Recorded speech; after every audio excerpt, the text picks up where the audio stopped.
My sound team. Yeah, yeah. Can you hear me? Hello. Testing 1, 2. Testing. Hello, hello, hello. Am I on? Am I on? I'm getting no. I'm not even getting.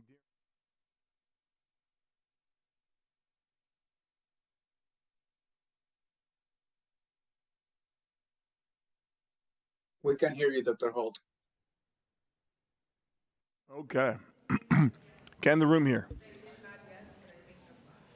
Okay. Wonderful. The reason why I'm asking is because we are at 6:02 and we started 6. So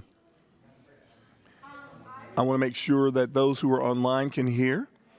Hello, folks online. Can you hear me? Yes, we can. We can.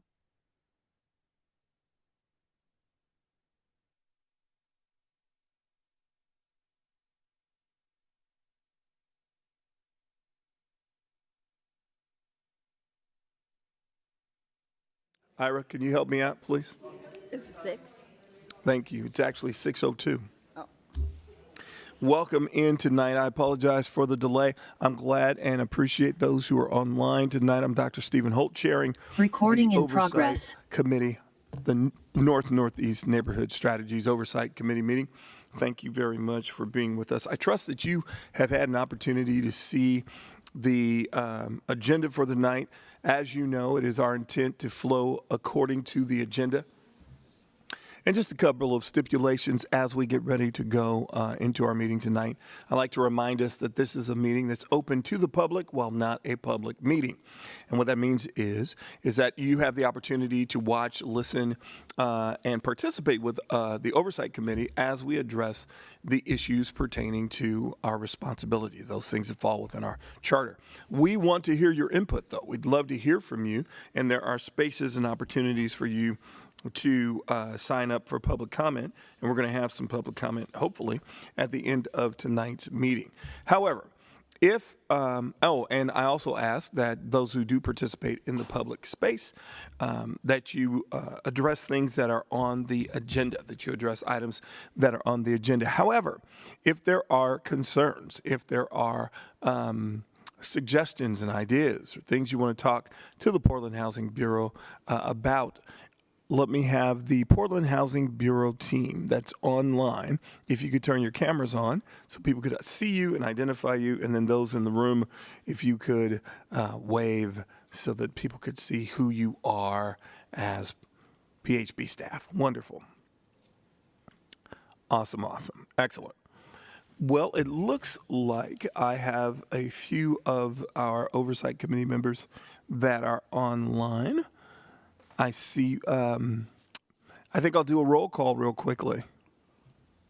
And I can't see everyone's name from here. So if you are an Oversight Committee member, I'll just have you unmute and identify yourself, please. Hello, Aquiles Montas. Hi, Present. Aquiles. Good to see you. Hi, good evening, Tanisha Renee. Hi, Tanisha. Hello. Good evening, Felicia Tripp, and I'll be arriving in person about 6:30. Hello, Felicia, and that's exciting. Haven't seen you in a little bit.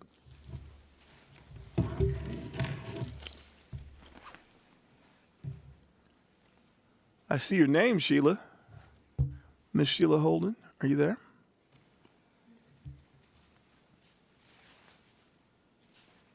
Oh, there she is. You're unmuted now. Okay, maybe she's not close to her computer. That's great, but we acknowledge her. And then Miss Virgie. Hello, How are you? I'm blessed. How are you? I'm good. Good. Good to see you. Glad you're here. Did I miss any other member? Is Jillian there? Somebody's waving. Good evening. Hey, Jillian, how are you?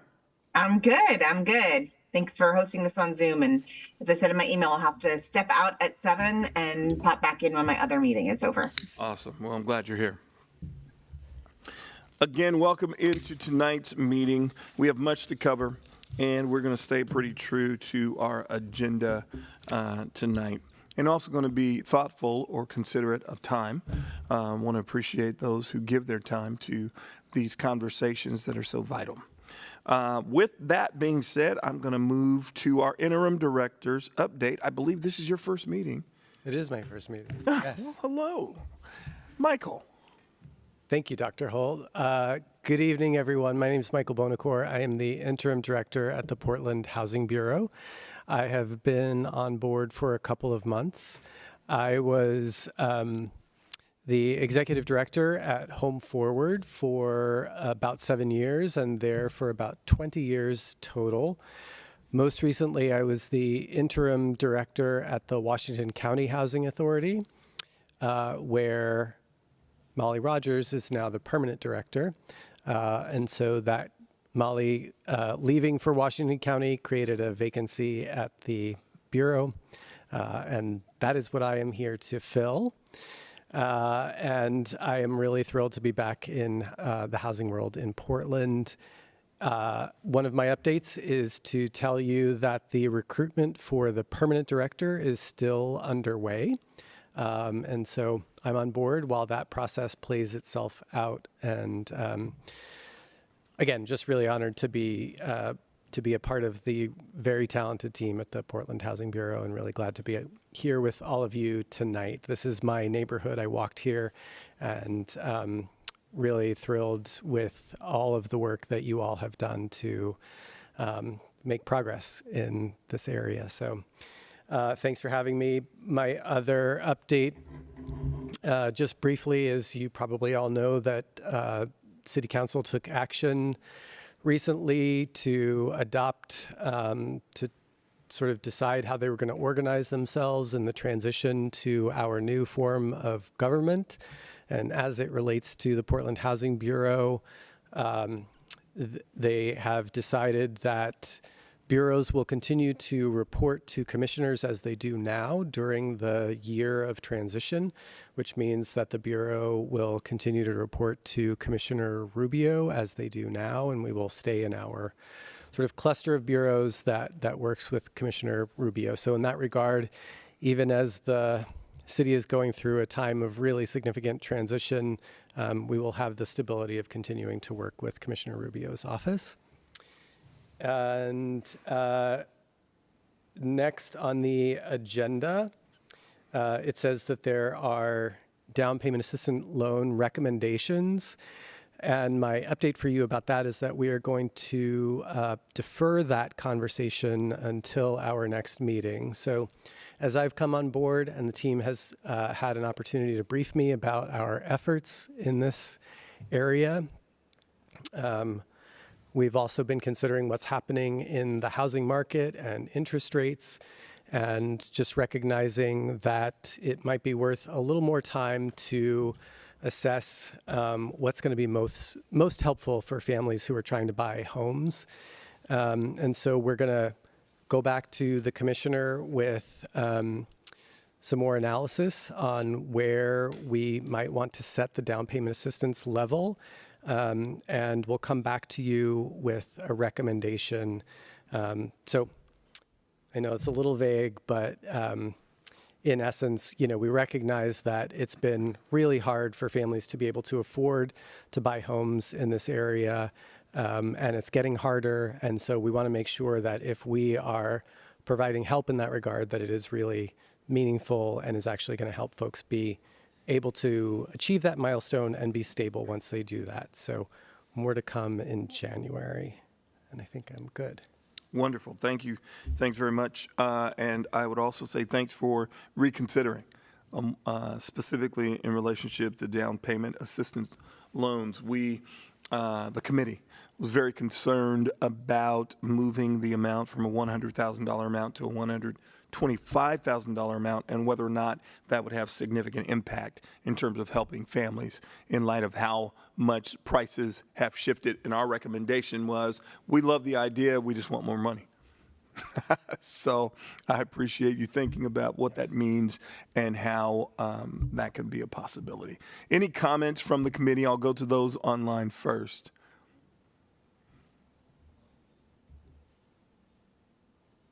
Michael, when do you think you'll have a recommendation coming back out?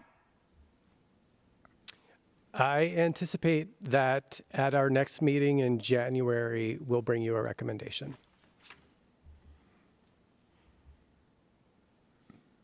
Thanks. Thank you. Sheila, I see that you're talking, but you're muted.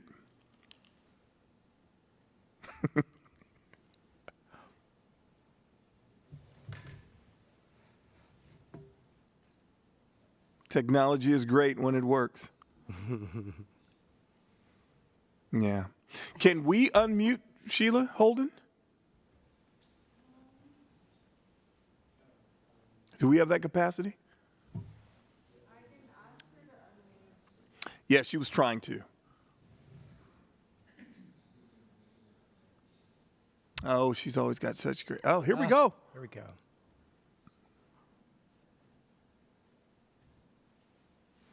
We still can't hear you. Okay.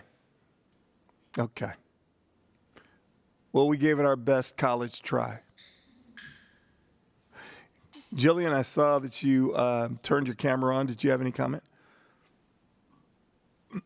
Nope, no comment. Just wanted to thank you for being here, Michael. Thanks, Jillian. I wish I could be there in person. Yes, so do we. I Okay. was gonna say maybe she can put it on the chat and we can read it, whatever That'd be comment she awesome. has. Thanks, Achilles. Appreciate it. Yes, Miss Sheila, if you don't mind typing in the chat, that would be fantastic. Miss Virgie, any comment from you? Yes. Good evening, and I'm really excited about the move forward to try to really push housing because we've been talking about how to give people wealth and income, and this is one way to do it is the home ownership program. So I'm really excited to hear that it's being considered maybe a larger down payment. Also, it would be helpful for people to talk to these people that are renting space right now. And if they can talk to them and explain how important it is, it's not about the house itself, but just the fact that your payment is going to build something for you in the future. And rent doesn't give you nothing. It just takes your money. And there's plenty of people that aren't ready to own homes, but for those that are close enough, I really think they should be encouraged to buy and to look and to become a homeowner. Yeah. And anything we can do to help them, I would encourage and support. Yeah. Thank you. All Thank you right. very much. Yeah. Tay Renee, I don't want us to. I don't want to skip you, Tanisha Renee. I don't want to skip you. If you had any comment. I don't have any comment at this time. Okay. Wonderful. Well, we're going to move forward in our agenda. Since that item has been scratched. Dr. Holt, I'm sorry. Oh, okay.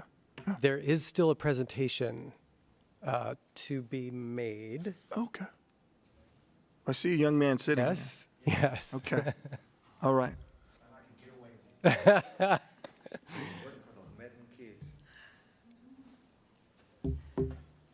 We don't want to miss any of the information we need to see. Thanks, Michael. You are, sir? Good evening. My name's Ira Bailey. I am a program coordinator and contract manager at the Housing Bureau, working specifically with our partner agencies in support of the preference policy, families and households who are seeking home ownership. I want to make that clarification. John Tren, the manager for the Neighborhood Housing Preservation Team, is actually online. I'm not sure if he was going to say anything for this evening, so I will present kind of the DPAL or the preference policy update. from last time. And then I also want to thank Virgie for her question or comment about asking the partners or asking the renters some questions and talking with them, because that actually is something, I didn't write it down, but I was going to notify you of that. Awesome. So next slide, please. So last time I presented, to date, we had served 124 families. Since the last oversight meeting, one more family has closed. They did purchase using the STR citywide dollar, so they still weren't able to purchase in Inner Northeast or in the ICURA. And we currently actually have 2 other families who have been awarded DPAL dollars and are currently shopping. Both of those families have chosen to use the STR citywide dollars, and I will address that in just a moment, please. Next slide, please. So not really much has changed in the demographic data. The family that did purchase self-identified as Black and African American, so it did not change the percentages for that, the racial or ethnicity demographic. Next slide, please. And that family was roughly in the 81 to 100% AMI, so it didn't change much there. And really not much is going to change when it's only one person. You're not going to see much difference. That is the end of the preference policy portion. So I just wanted to point out that because a lot of the times when I present or we've presented about the preference policy, one question that continues to come up is why aren't people either buying or why aren't they buying in Northeast or in the ICURA? And we've consistently said because of home prices in that area being unaffordable. And so what I do is I ask our partners, why aren't people buying? And I realize that in presenting that explanation from the actual preference policy participant to their counselor, to me, and then to the oversight committee, some things could be lost in translation, or it sounds like generic answers that we're just giving. And so this last family, I can honestly say that I asked, what was the concern that caused them not to want to purchase or not be able to purchase in interstate? Cost was a factor. And then the condition of the homes that were within their prospective price range, they were concerned would not be valid homes. The other item that came up is that it was a family who did get displaced a while ago, but has reestablished roots within a different community and would love to get supported in the community that they now have roots in rather than needing to be uprooted to get supported. And so because those answers can vary, and because I would like to be more specific, considering the passions that this committee has demonstrated and shared, I have taken it upon myself to develop a survey where I will actually sit down with those preference policy families. We currently have 50 total preference policy families still in the active pipeline, which means they're continuing to get counseling services, go to the classes if they need. We have 3 at PCRI, and we have 47 at Portland Housing Center. So I will be developing at the beginning of the year, I'm working on it now, questions, but developing a survey where I can actually sit down, interview with them, get their experiences, their concerns, their fears on paper. And so that I can present that to the Oversight Committee so that you can have the reasons in their own words. Excellent. So I wanted to just kind of explain that I'm doing that. So being that's the preference policy portion. Next slide. It is a new year for the Homeownership Asset Preservation Program. No longer the pilot, of course. We've been here for a little bit. And to date, since July 1st, this is a program, the Asset Preservation Program is a program that we've partnered with African American Alliance for Homeownership, who is partnered with the Commons Law Center, which is an affordably priced law center for low to moderate income families, helping them with estate law, to be able to develop estate planning tools to be able to secure and retain the wealth that they've been able to gain in their homes. So this means that helping them with wills, trust, helping families through probate if previous family members have passed away and did not establish wills or trusts before they passed. So we've helped with all of those kinds of things. Title issues, for example. And so we've helped quite a few, I think for the program, quite a few. We found that it is a little bit more expensive per family than we initially planned, but we're still providing the funding for the program to support them. To date, there have been 3 estate planning educational workshops, which have been online workshops explaining to families who've attended what this service actually is and how it is a benefit. 9 families have attended those households. 9 program recipients, 9 new, I should say, of the total program. 9 new families have enrolled. To date, between July 1 and September 30th, there have been 7 families who have received legal services, which means they've met with the attorneys. The attorneys have filed paperwork of a variety of sorts on their behalf. But there are currently, I think, 15 families actively engaged right now within the program. Next slide, please. Most of these families are self-identified as female heads of home. The blue is female, so there are 5 of those 7 families that have been served this year, female heads of households, 2 males. And we have 6 families who identified as Black, 1 identified as Hispanic. That technically was an other/Hispanic, since if you filled out an application recently, Hispanic is always an ethnicity. It's not under the race category. I believe that is the end of my presentation. Are there any questions? Thanks, Ira. If we could go back to the gallery view.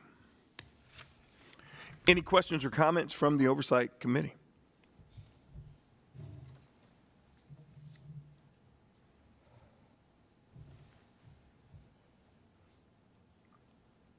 Seeing none, thank you. Oh, thank you. Appreciate it. Jill, if you'd come and join us.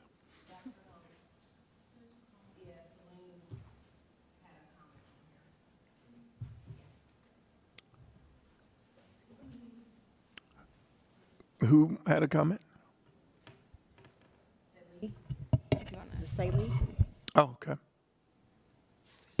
Okay. She's saying, what am I seeing? Interest have made mortgages so expensive in the range of $400K. Property taxes are high as well. So now that we have down payment assistance, the goal post has moved. Interest rates. If you want to respond, I could also, but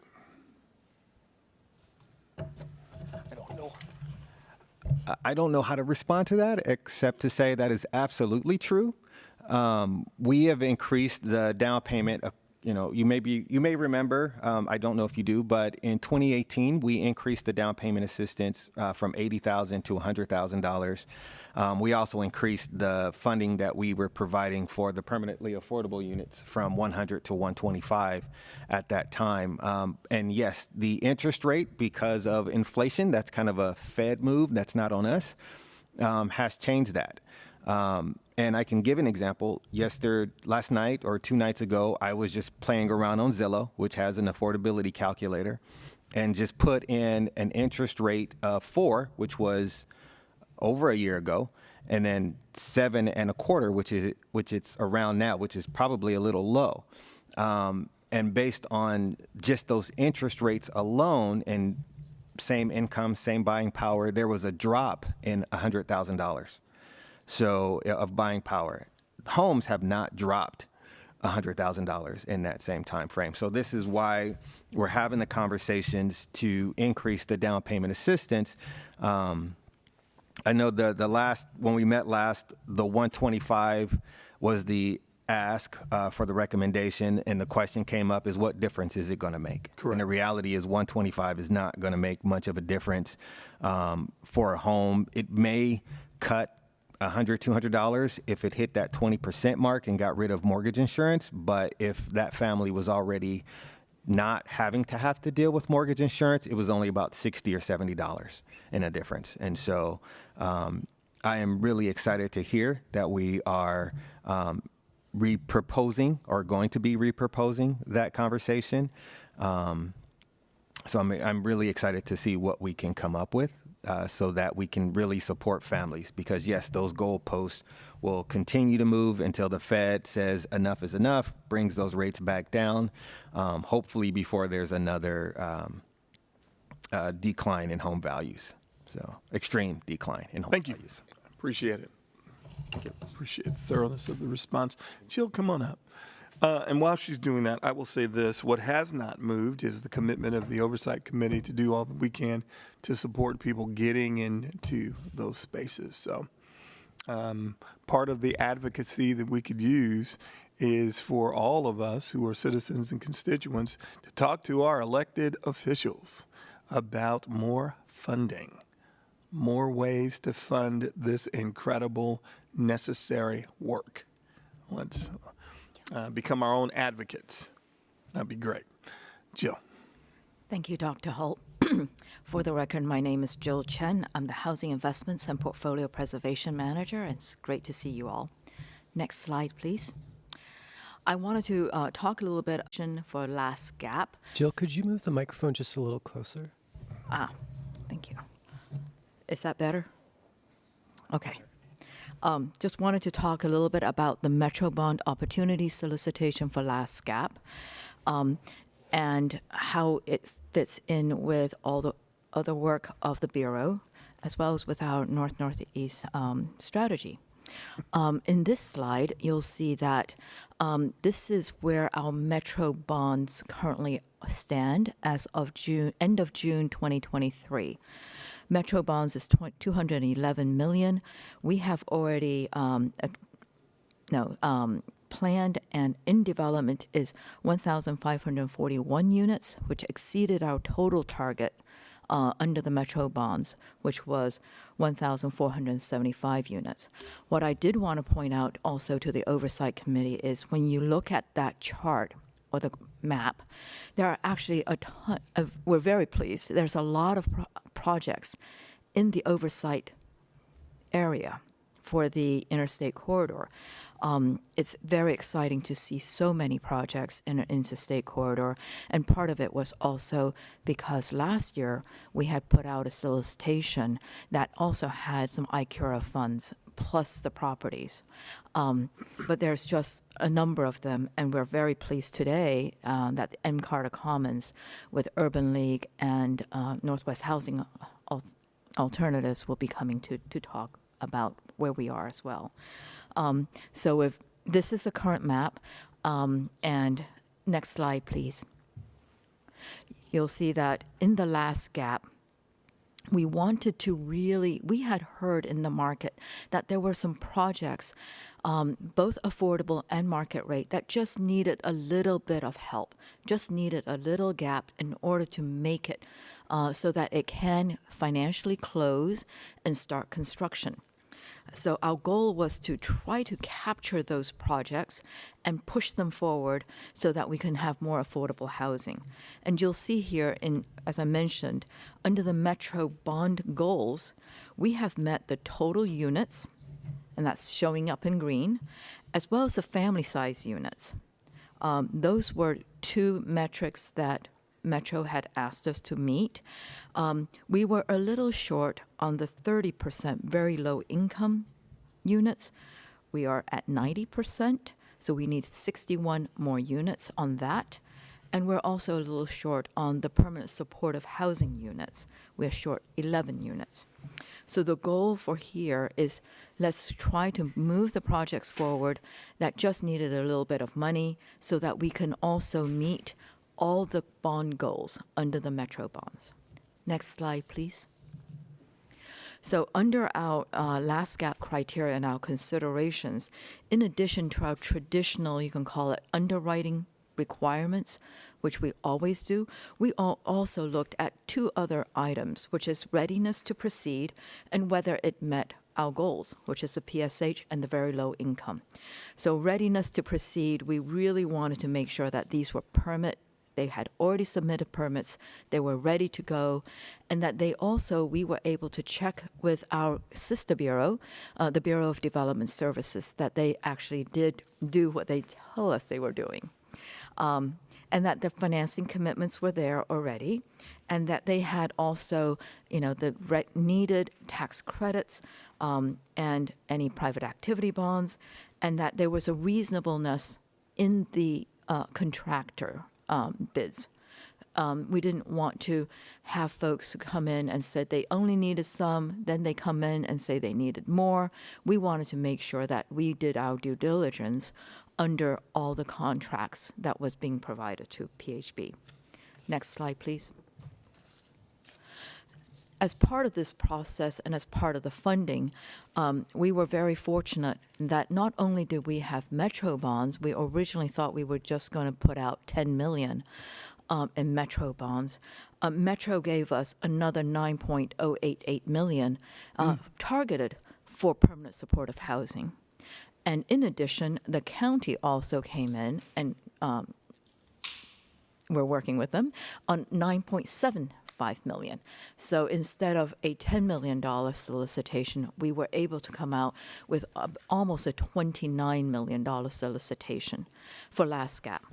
And also in that particular solicitation, we were also working with Home Forward, and we would be able to provide 50 project-based Section 8 vouchers, in particular to get that very low-income units into the portfolio, as well as with the joint office for $10,000 per unit on the permanent supportive housing.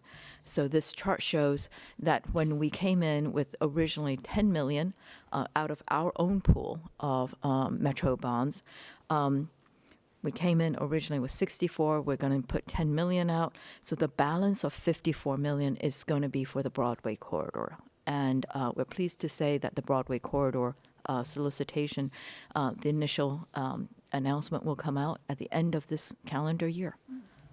Next slide, please. So in terms of the timing and where things stand right now, our last gap, we still sent out the solicitation, released it in the end of August. We had a number of responses in the end of September. We have already done our community and technical reviews. We've also had the interviews with developers. That was a series of interviews. We wanted to make sure we were able to interview everyone. And then we already informed projects, and we're in discussions with the projects about requirements that PHB needed to have in the projects. The goal is that the first project will close around January, February of next year. So it's a very, very expedited timeline because this is the last gap. Next slide, please. In terms of a summary of our project proposals, we received a total of, let me see, make sure I got my math right, 12 projects. One came in that didn't quite make it. They didn't even meet the minimum threshold.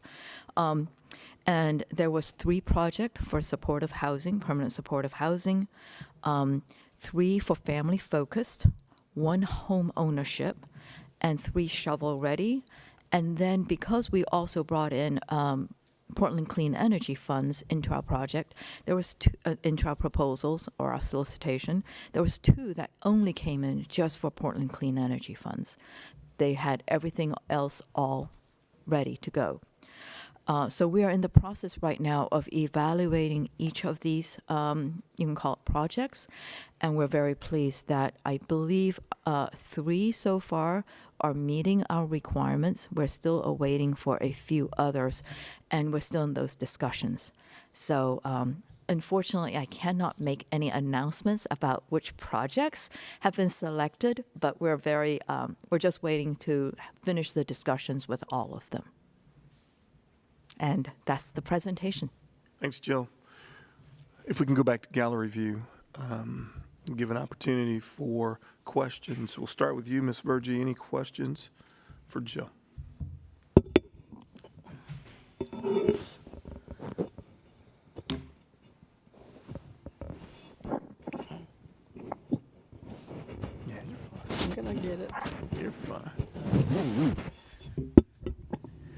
I want to thank you for your presentation. It sounds like you are getting quite a bit out there and follow up, and the report's clear. Thank you. And I'm very happy to hear the report tonight. And I don't have any other questions other than keep on going.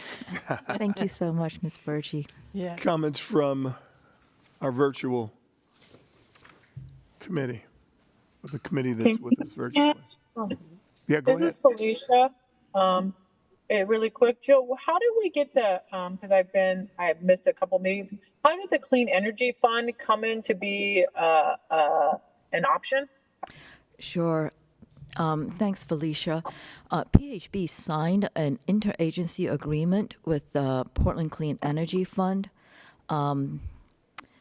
a few months ago, and we have been working with PCEF on that. It's currently our agreement with them is for $60 million for clean energy in new affordable housing projects and new affordable units.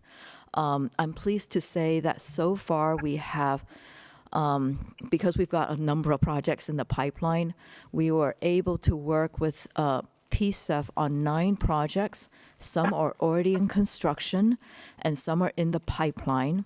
And those are covering right now, I think, over 1,000 units. So we're very pleased that, not only are we building buildings that sort of meets what we think is nice, beautiful buildings, but that these are also energy-wise really great. We're putting in things like mini splits in some of these buildings, whereas before they may have just had mobile AC units. So it's nice to see that our buildings, for affordable buildings, are able to take advantage of these clean energy components as they're going in, because that's the most cost-effective way. So this is Sheila. Can you guys hear me now? We can hear you. Welcome. Awesome. Thanks. Hi. My question, Jill, is related to the PCF. So the funds are not specifically to build, but to augment and upgrade the building that the projects might have, so to ensure that they meet a certain EER. Is that what you're after? Yes. That also meet some of the safety requirements that we talked about.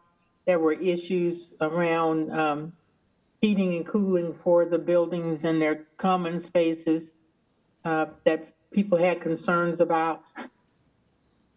So all that stuff will get addressed in this, as well as upgrading the windows and the doors and the walls and will there be solar?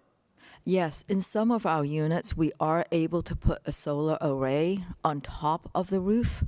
In some of them, it's not working out quite that way. So the most common things we're seeing is mini splits as air conditioning options. We're also seeing, efficient heat pumps and for water and also for heating. So it's a combination. In our agreement with PCEF, we are not able to fund, you can call it everything we'd like, but we're able to fund a lot. So it does include things like more efficient insulation. So some of those we're able to incorporate that. Well, I just hope the developers understand by doing these upgrades, it's going to really be an enhancement to their property in terms of their operation costs going forward, being able to keep those costs down, and hopefully maybe they can use some of that money to have more building maintenance and building support services. Yeah, we believe it will help our buildings also with the utilities. So the utilities, you can call it the total cost of the utilities at these buildings, should go down. And that should help the building become more stable and be able to deploy more of those, you can call it funds, to the residents instead of paying for utilities. Great.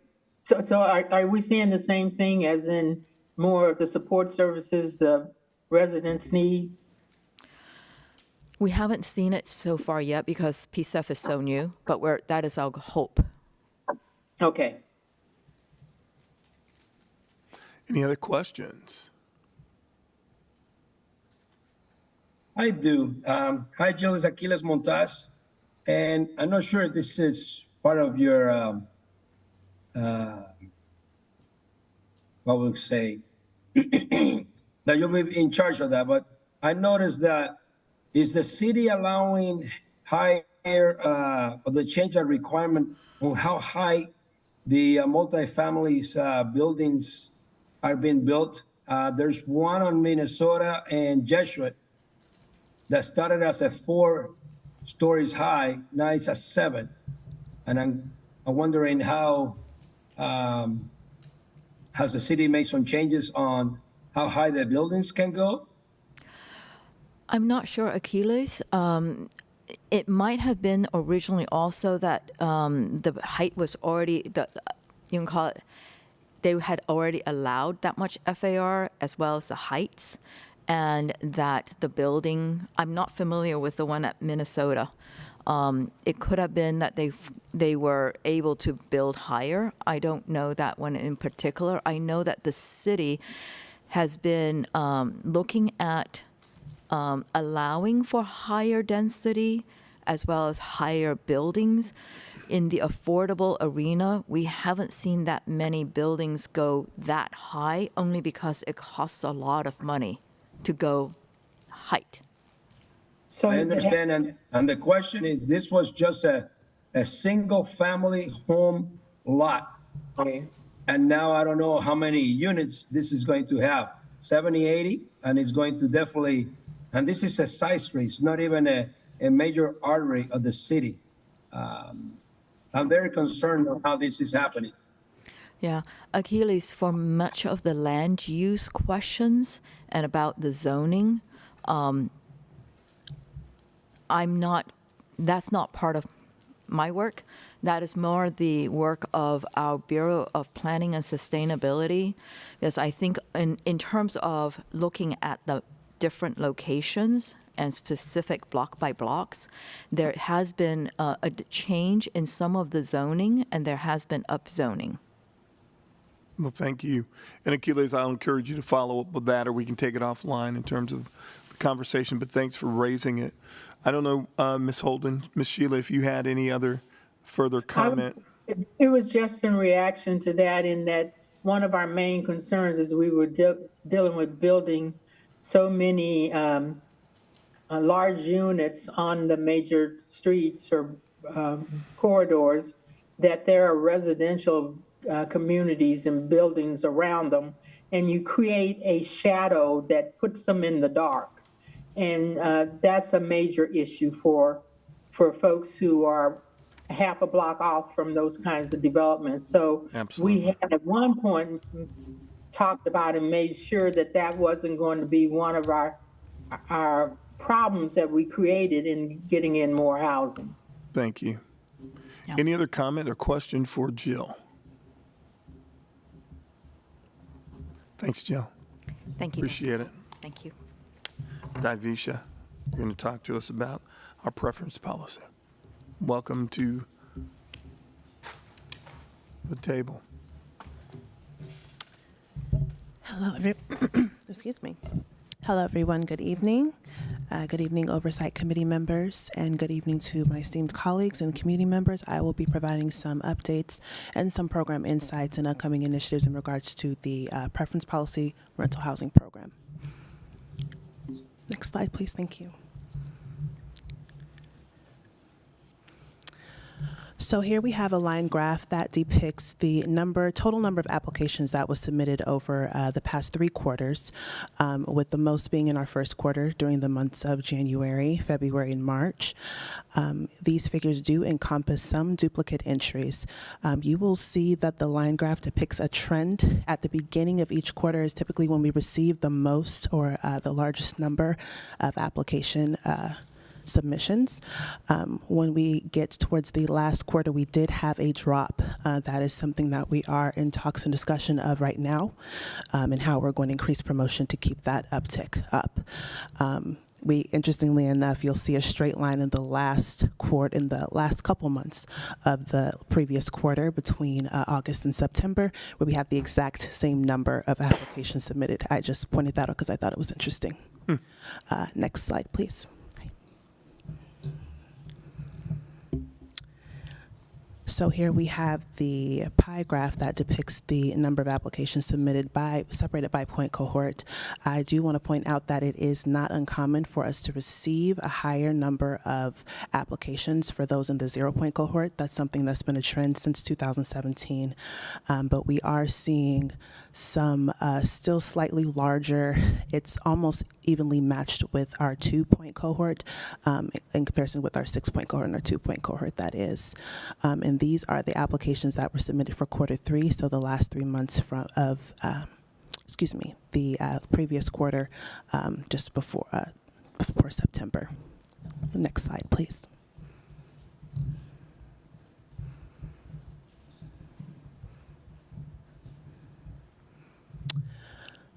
Here we're depicting a stacked bar chart that shows the number of vacancies by month.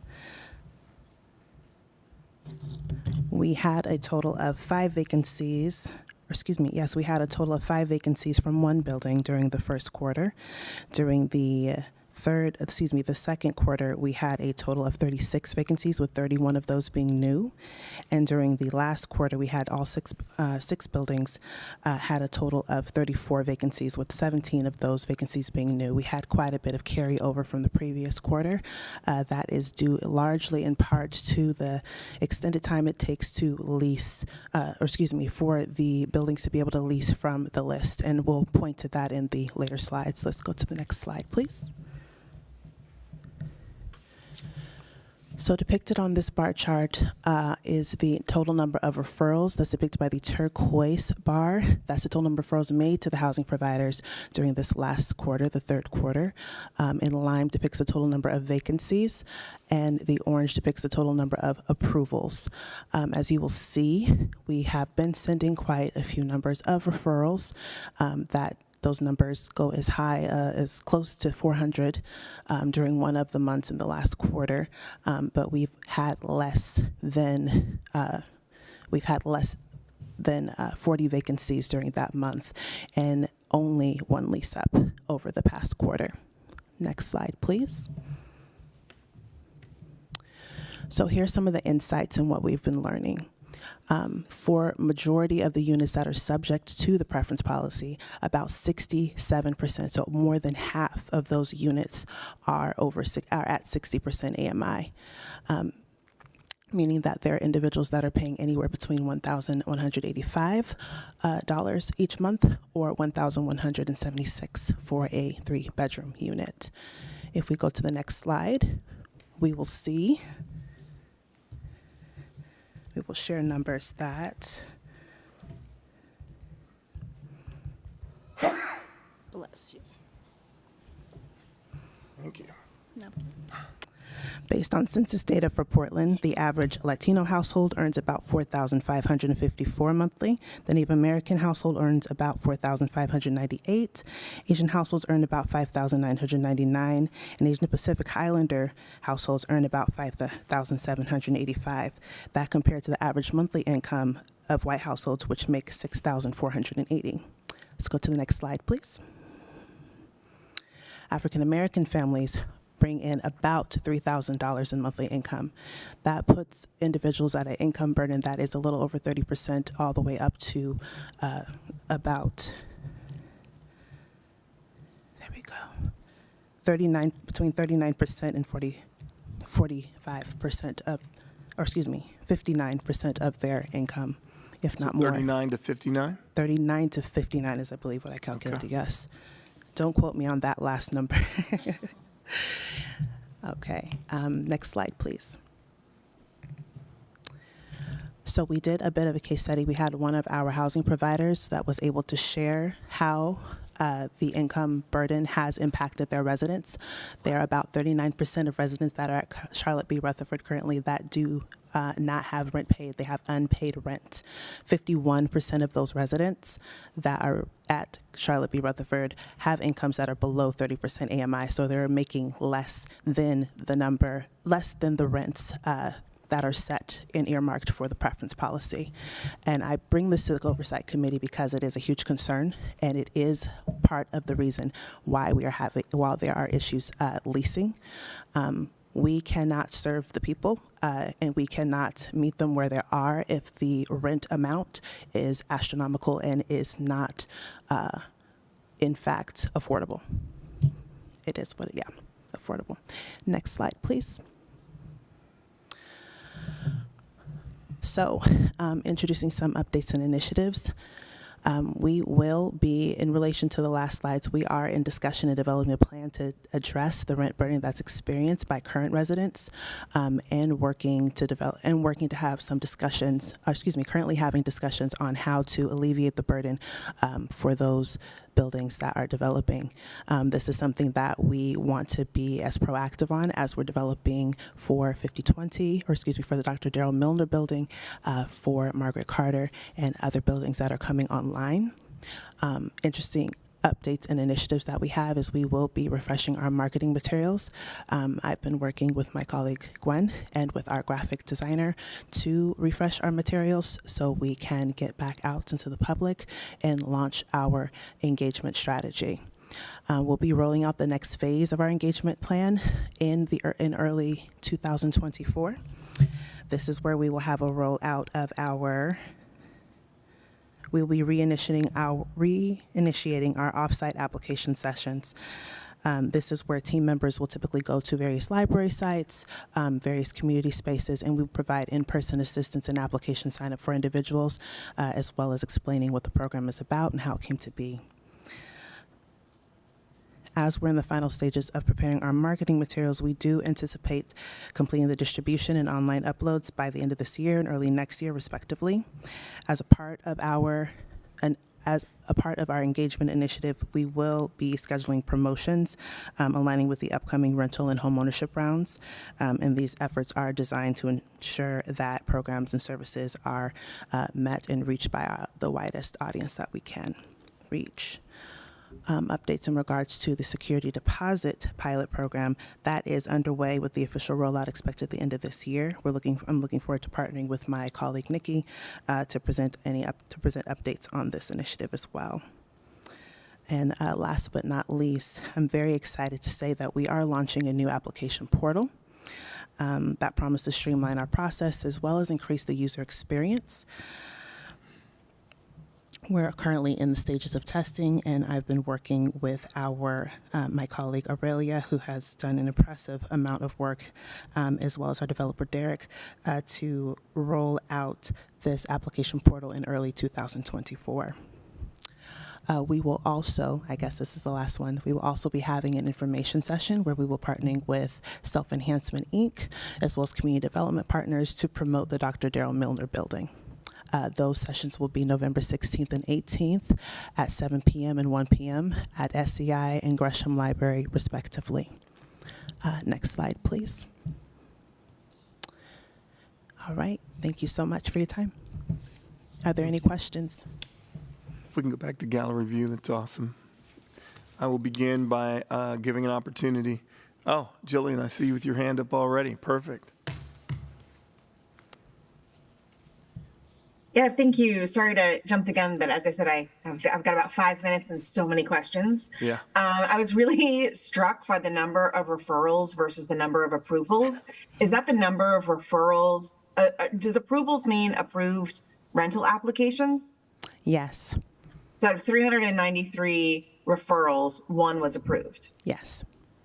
So I'm curious about what kind of pre-screening is going on. Like, if you just send me 400 referrals for one bedroom apartment, that's, with no sorting as to AMI or household size or whatever, that's not,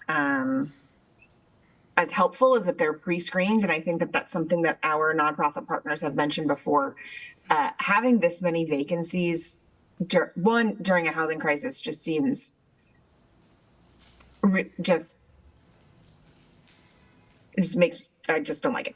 And two, it's really hard on the properties themselves and their abilities to, to reinvest in the property and to be functional if they have vacancies. So that was a long question about how is PHB packaging the referrals before they go to the partners. Thank you for that question, Jillian. I'll answer that in two ways. We've explored in the past ways of doing and conducting pre-screening, and the response rate is similar to that of what our housing providers have been received. Mostly what we're able to capture and maintain and keep accurate when we get responses is household size. And because that is an optional question on our application currently, that has been inconsistently completed, meaning we've gotten a lot of people who do not report on that. So that's part of it as well. We have had pre-screening forms in the past that did collect that information, and I mentioned the low response rate with those. We also have in the past had people self-report income. Being that we are not equipped, our team is not equipped to do an assessment or to, maintain a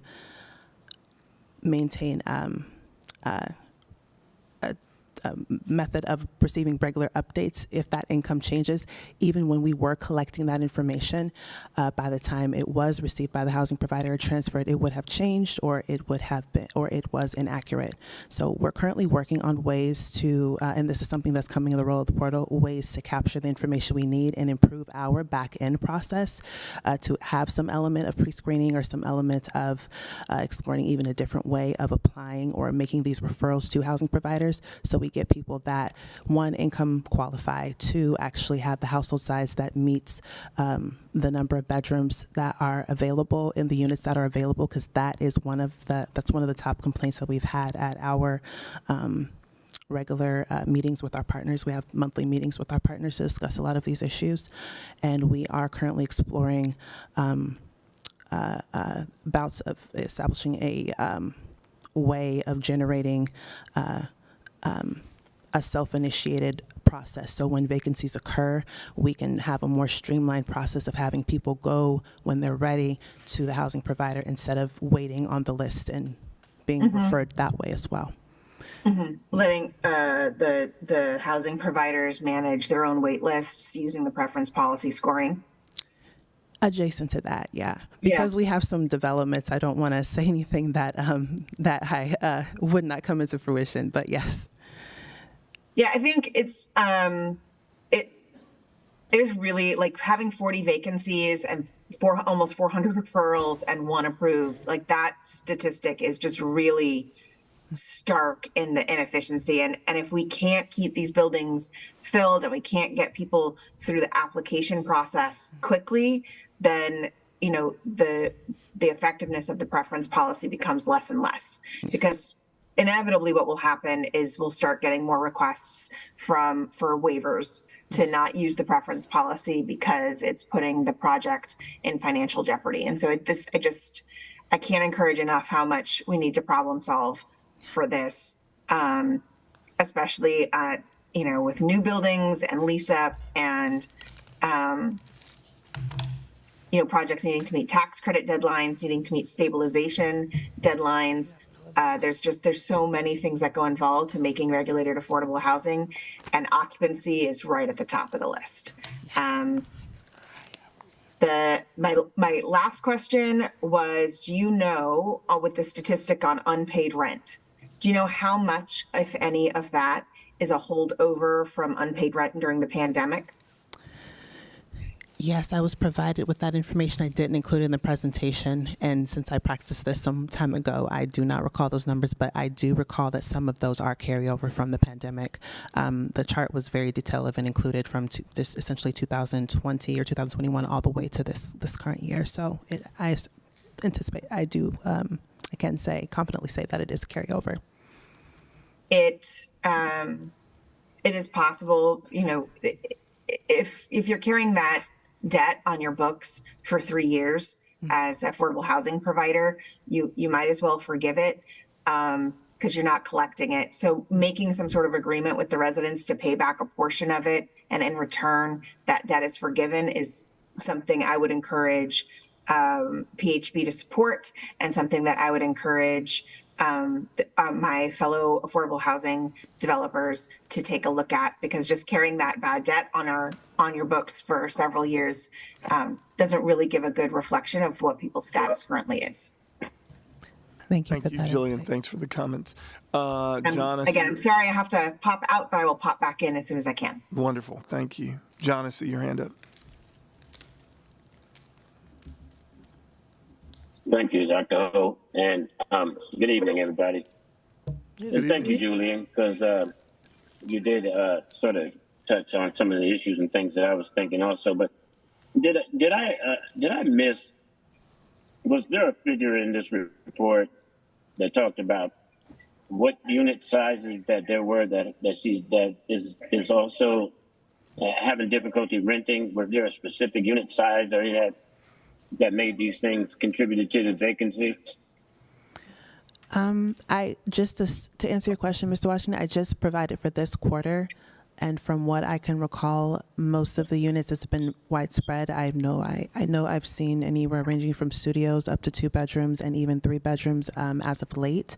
So I don't believe that we've had, at least in this past quarter, based on the data that's presented, an issue as far as the unit sizes. While we have had some families referred to the note that Jillian brought up in the inefficiency in capturing household size, ineffectiveness in capturing household size, that has been an issue. For instance, if we have a family of 10, for example, and the units that are available are studios, then yeah, that has been an issue, but I don't.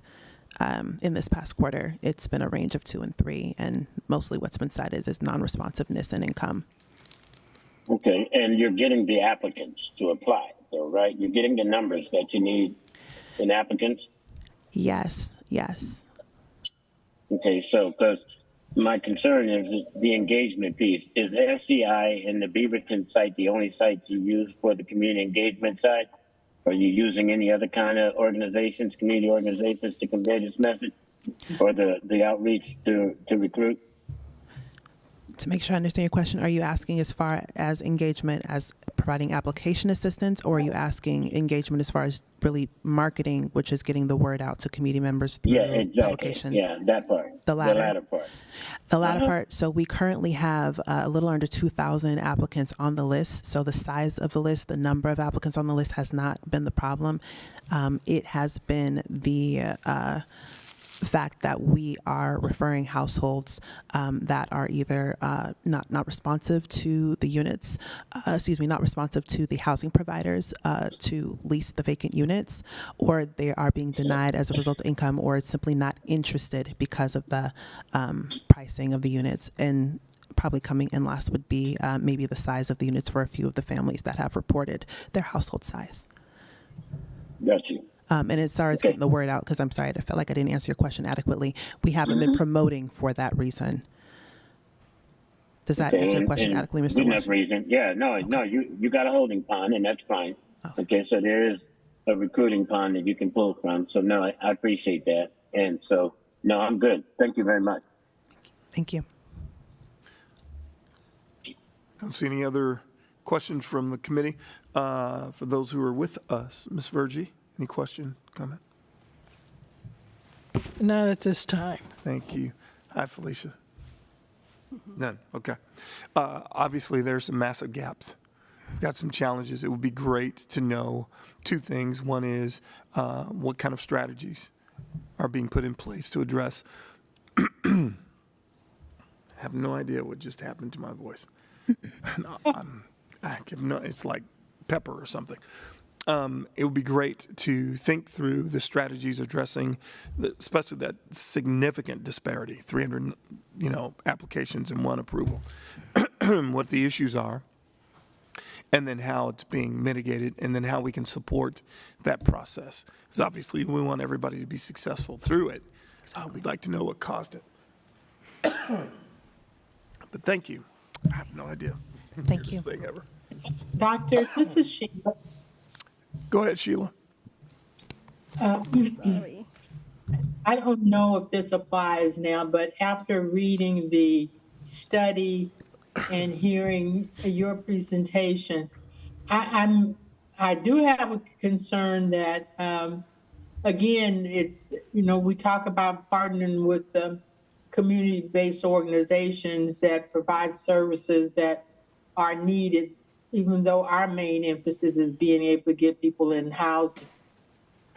And but to be able to stay in a house, there has to be some upward mobility, or a sense that if you have a entry-level job, that you can maybe be able to move up and have some skill sets that's going to allow you to move up, make more money, and be able to afford the increasing rent or the new home that it's your dream or goal. And so I'm concerned that some folks are saying they're feeling like they're going to be priced out, or they get in there real quick for 6 months, and after 6 months they know they don't have the funds and they're going to be put out. And so that's defeating our purpose all the way around. So I'm interested in maybe working with the Housing Bureau and some of the other partners, both government and quasi-government, around how we can do some wraparound services so people have the understanding that, this is the beginning and not the end. Because even though you're being helped to get into these properties, you're going to have to still have income and see increases in income to be able to stay there. And I hope I'm not off base with saying that, but that's what I've gotten out of my readings the last couple of days. Yeah. Thank you very much, Ms. Sheila. Appreciate it. Thank you, Davisha. Thank you. It'll be great in January when we meet again if some of that information that we're asking for we can talk about. Right before I bring up the Urban League and Northwest Housing Alternatives, we have a brief kind of interjection, some information that if Ms. Goodlow had been here, she would have been sharing. She is not. So in her stead is the wonderful Gwen Thompson, who will be giving us an update. And then you can actually come to the table if you'd like. Yeah. Good evening, everyone. My name is Gwen Thompson. I serve as the Community Relations Analyst at Portland Housing Bureau. Miss Leslie Goodlow asked that I make a report out for her, and we are all hoping that she is enjoying a well-deserved vacation right now. Except she keeps texting me. So related to preference policy waivers and following up on Ms. Davisha's presentation, Leslie wanted you all to know that the waivers that have been granted to our partners include currently 6 buildings that are required to use the preference policy in operation, 1 building that has opted into utilizing the preference policy wait list for 20 units is the Garlington site, and several additional sites are in the development pipeline. We currently update the waiting list every 2 weeks, transferring applicants' names onto the wait list. We provide 10 names for each vacancy upon request from our partners. PHB will provide a waiver to the utilization of the preference policy for units that have been vacant for 6 months or more.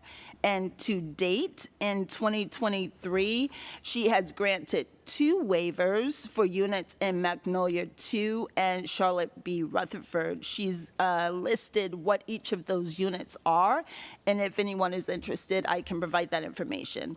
Related to Charlotte B. Rutherford, that was approved in February for release of 5 units, and for Magnolia 2, it was approved this month for 7 units. The units were granted a waiver of release and are required to come back into the preference policy upon turnover. And that is her update.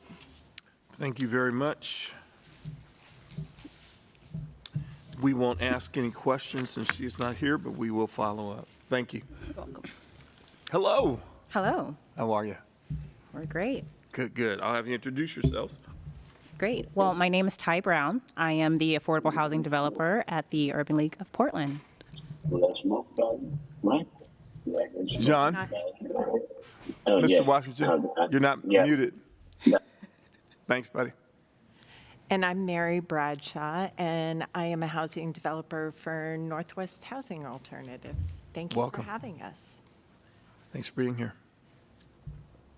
So tonight, we're here to bring back to tell you on the progress on M. Carter Commons, just to kind of refresh everyone's memory about the project. I'm just going to start out with a few kind of factoids about the project, but then turn over to Ty to really talk about the important part of what we've been doing over the last couple of months, which is our community engagement. I want to say two things. One is thank you very much for speaking up, but I'm going to ask if we can get the mic just in front of you so that those who are online can capture it too.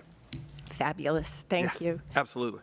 So M. Carter Commons is 63 units of 55 years and older housing. The site is up on the corner of Overlook and North Interstate. It is just across the street from the Kaiser Medical Campus, just north of Overlook Park and adjacent to the Overlook and Kaiser Interstate Max Line station. So it's a wonderful location.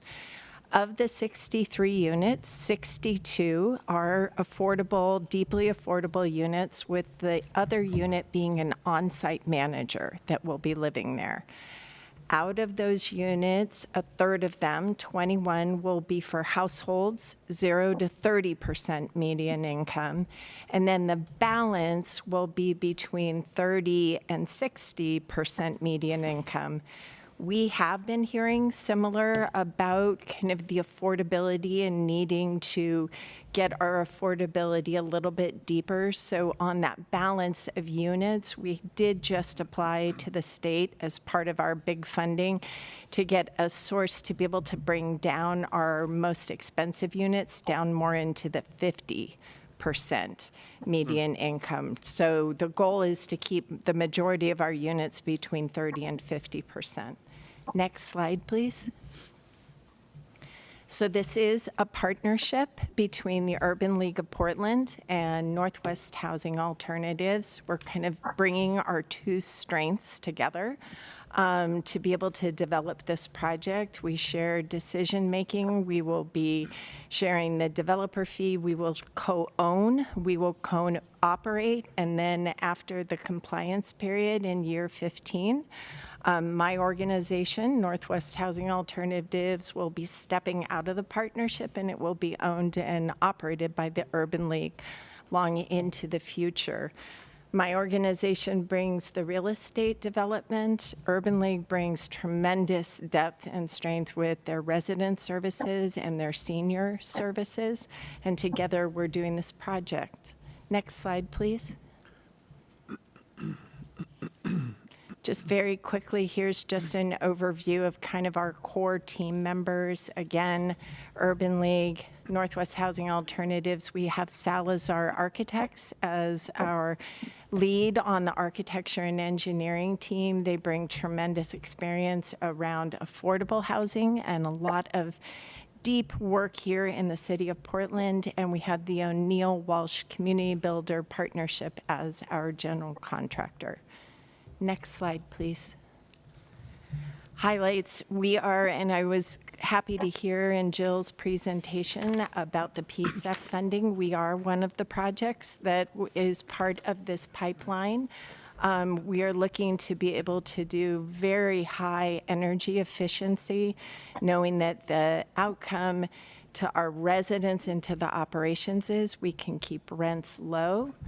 We can pass that on by keeping our operating costs lower, rents lower, and definitely benefiting residents long term. It's a wonderful location.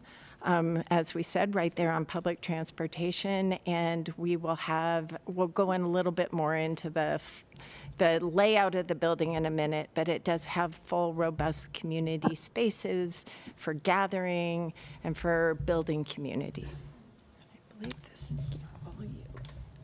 Next slide, please. So the services we plan on providing at M. Carter Commons are robust, and it's provided so that we can make sure we are promoting more positive well-being for the residents there, and we do so by taking basic assessments of the needs of the future residents, also providing one-on-one coaching, transportation, and advocacy. And as we know, health is wealth, so we make sure that we have the right programs in place for the residents as well by getting them in contact with housing providers to get the workshops for health and health screenings, along with helping them get signed up for HP. And we connect with the senior center a lot for certain activities for the seniors, and there are a lot of activities there, such as cooking classes, community events, some sporting events as well. Next slide, please. I definitely need my glasses, so I'm going to pull this here. So for our community engagement, we definitely focused on reaching out to culturally specific communities, as well as the residents, both from the current and the past, in the north and northeast Portland area. And by doing so, we wanted to make sure that we can figure out how exactly we want to shape the design of the project, so that way we are continuing to meet that goal of meeting the needs of the future residents as well as the community. And alongside that, we want to continue to not only develop new partnerships, but nurture our existing partnerships with, professional services as well as folks in the construction industry, so that way we can continue to support and hire co-bid certified firms. Next slide, please. So this past April, the team, including for M. Carter Commons, NHA, Urban League of Portland, Salazar, we came together at the Senior Center and held 2 separate events just so we can move forward on identifying how exactly we want to prioritize the design for the building. And we had a total of 44 participants come out, and they participated with us in voting on presentation boards. We had long and super, super helpful discussions over how exactly we should move forward with that design. And some of the things we talked about were the building characteristics, the outdoor common area, the amenities in the building, and just the overall well-being goals for the residents. Next slide, please. Now, this is the important part. I was super excited when we had a chance to sit down with some of the seniors at the Senior Center just to get their feedback. They gave us so much feedback to work with, and I'm immensely grateful. And some of the things that we touched on were the common areas. They really highlighted the importance of making sure in those common areas that there is a place where they can gather, as well as a place where they can have their own privacy in the times where they need it. They also highlighted some of making sure that we have appropriate lighting within the building, in the outdoor areas, and of course in the common areas, just to promote overall safety and a sense of security. They've mentioned that they would love a kitchenette area so they can hold community events, spend time together, have family over, so on and so forth. And lastly, one of the things they pointed out is making sure there is security around the mail. So they highlighted it's extremely vital to make sure there's some type of parcel locker or a room where their Amazon packages, their medicine could be held safely until they can gather it. As for the units, the seniors expressed the need for lower cabinetry to enhance accessibility. Obviously, this population is 55 and older, and as we want this to be a place where they can grow in place. So they express the need for that, as well as making sure there's natural lighting in the space. No one wants to be held in the dark. Again, something that can promote overall well-being. And lastly, making sure the units have AC availability. Next slide, please. So moving on to safety. I want to touch on the last point a lot. that was one of the things that came up multiple times, making sure we have adequate security cameras in and around the building. Again, they want to feel secure. They want to feel safe where they live. Having an elevator that is accessible with a fob key. And again, making sure there's adequate lighting in and around the building. As for the exterior facade, the seniors love the idea of having natural tones, natural colors, not really too fond of bright colors or even just too much of a warm color. They feel that it just makes them feel more at ease. And of course, having landscaped areas in the common area and around. And as for the interior amenities, they express the need of having modern furniture, but making sure that that furniture is flexible in the means of making sure, people with walkers and wheelchairs can get around that furniture and, move around it if need be. Bright shades or colors or hues within the interior of the building. And as well, of course, we're going to touch on that again, natural lighting throughout for a sense of overall well-being. Next slide, please. As for accessibility, the seniors expressed making sure that we have accessible bathrooms and making sure that bedrooms are spacious enough for mobility devices, wheelchairs, walkers, so they don't feel tight within that space, as well as making sure there are handrails around the building, not just in the stairwells. As for the outdoor, the seniors expressed the need for garden beds in the outdoor space. A lot of them actually really enjoy gardening, and I can totally relate to that. And lastly, making sure that, again, there is areas for communal events where they can come together in private spaces when needed. Next slide. So our job as a team is to take this feedback and implement it. And we want to make sure we're turning dreams into reality for any future resident that's coming into M. Carter Commons. So our goal is to make sure that we're providing a building that is not only just beautiful, but safe and welcoming and is inspired by the community and inspiring to the community, most importantly. So therefore, what we plan on doing is, if you can see the elevation here on the screen, we implemented some musical inspiration from Margaret Carter. Outside of all the amazing things this woman has done in the state of Oregon and for even the Urban League organization, she was very well into music. So the design team decided that, and all of us together really decided that it would be a very cool element to put that on the elevation or the facade of the building. So as you can see, we have some, spaces where you can kind of looks like piano keys and notes and lines on the building. And outside of the design feature, we heard them loud and clear when they, suggested that they want a safe building, they want a space where they feel secured. So we will be implementing cameras, gates, signage, different colors throughout the building for wayfinding. On the common area, we will be providing or installing carpet and LVTs just to help with slip resistance. We will be providing mini splits to all of the units.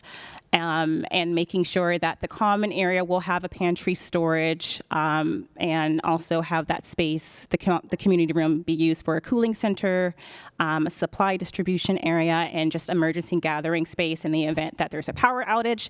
They have a space that's great to come and charge their devices, have lighting, and so on and so forth. Next slide. Oh, sorry. So I realized I don't think we were planning it so much on a screen. I probably should have had a laser pointer. So I do apologize. I will do my best to orient, and we can always follow up with a different floor plan that's a little bit bigger. We have. Oh, yes, you have it here. So great. Yeah, we have them. So the building, I just want to point out, our site that we are working on is about as large as a postage stamp. It is only 0.29 acres. Yeah. So I was listening carefully to some of the comments earlier about height. We are 6 stories tall because that is the only way that we can really get all of the units onto the site. We are on Interstate, and we are surrounded by two 6-story buildings, one to the north that will be built and one that's already to the west. So I feel like we fit contextually into the neighborhood. Our first floor has our common areas where you'll be entering off of Interstate into the center, and we do have a little bit larger plan that we can show you in just a minute. You'll come into a lobby where we brought in having an area for sitting, where we've got our mailboxes, where we've got lots of eyes onto the lobby, and then we've built in a large community space. But also in this area will be our leasing office. There's a very large resident services area that is separate and away from leasing so that residents can feel comfortable engaging with the different staff members and program staff that will come into the building. And then we have a small courtyard. The building, everything is secure. Safety is what we heard over and over and over again. We will have a fobbed entrance. There will always be 2 access control doors between the outside and getting to the floor where someone lives. So if you're on the first floor, you would have your access control at the front door and then another door into the area where the apartments are. On the floors on 2 through 6, again, your front door or any of the entry doors are access controlled, and then the elevator is access controlled. Awesome.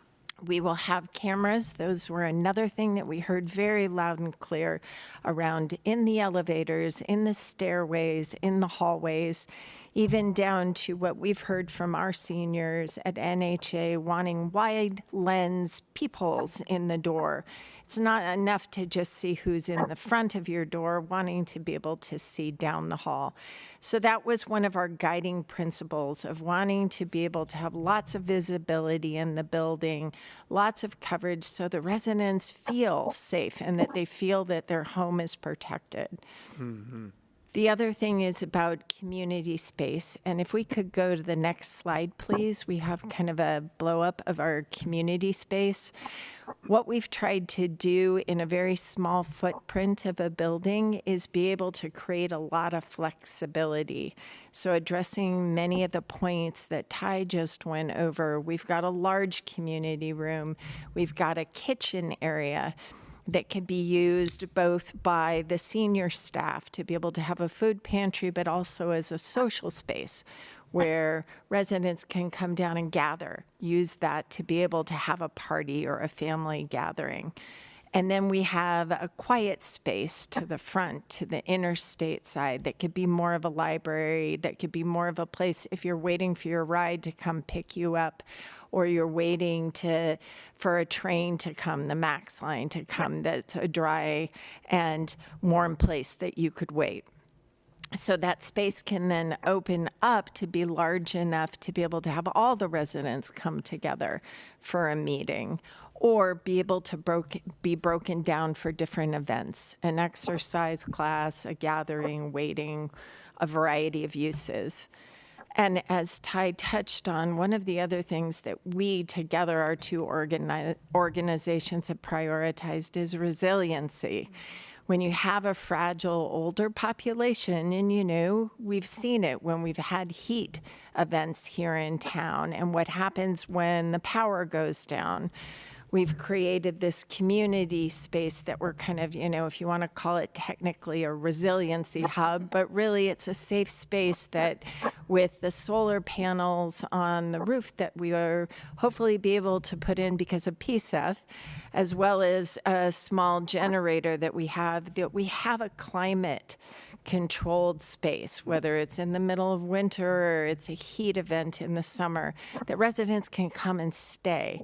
The refrigerator would stay on, so medications that need to be refrigerated could be able to kept there, or you can make a cup of tea or heat up soup or keep food, charge your phone, get news, be able to be comfortable and be together. So that's been kind of that wanting to create day-to-day community spaces, but also be able to think, not trying to catastrophize, but things happen. How do we keep our residents safe? Absolutely. And so next slide, please. Just to quickly finish up our presentation, we also wanted to just look at a couple of the typical units. The majority of the units are 1 bedroom. We do have 6 that are studios just to be able to afford a little bit lower rent. All of the units have been designed with universal design principles.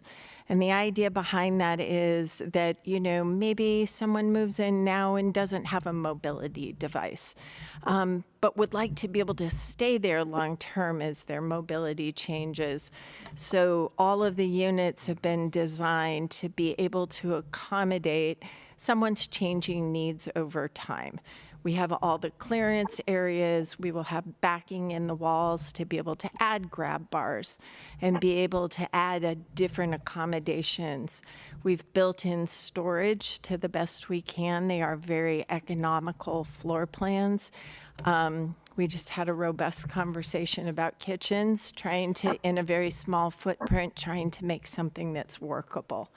So the whole goal has been to create a building that someone could move into and stay in for a very long time. And last slide, please. This just gives information about Ty and myself if anyone has questions or would like to contact us for more information. And at that, Thank you very much. We appreciate the thoughtfulness and the amount of listening that you demonstrate. It's quite clear that you've been paying attention to the conversations we've been having about safety, access, lighting, et cetera, heating, cooling. So I appreciate the responsiveness. This is one of the things for the Oversight Committee that's been a value, still is a value. We want to make sure that we're not just taking care of young families, we want to take care of all families. And we want to do a good job with it. And we recognize not only is there a housing crisis, there's a housing crisis with our elderly especially. And so how we address that. So this is a potential good model for how we think about crafting housing. The other dynamic, which isn't necessarily our conversation, but the other dynamic is how do we marry the two? How do we create spaces where there are children and elderly? So that there's this great combination. We can reinstill some of the things that have been lost in the generations, respect for elders and a sense of participation in the circle of life. So thank you very much for your presentation. We appreciate it. We look forward to the ongoing work. So thanks for being here. Thank you. Yeah, thank you. Our last group for the night, we're going to get some feedback, and we've got a beautiful presentation here. Come on up. To give us some update. What a work, what a journey. I've invited Norma to join me because I'm a professor and I did a lot of animations in my slides, which I'd be saying next slide, please, way too much. So I'm Ami Thurber, assistant professor of social work from Portland State. And I want to acknowledge my co-investigator, Lisa Bates, who you all know, who could not be with us here today. click right here and it'll just. Thank you.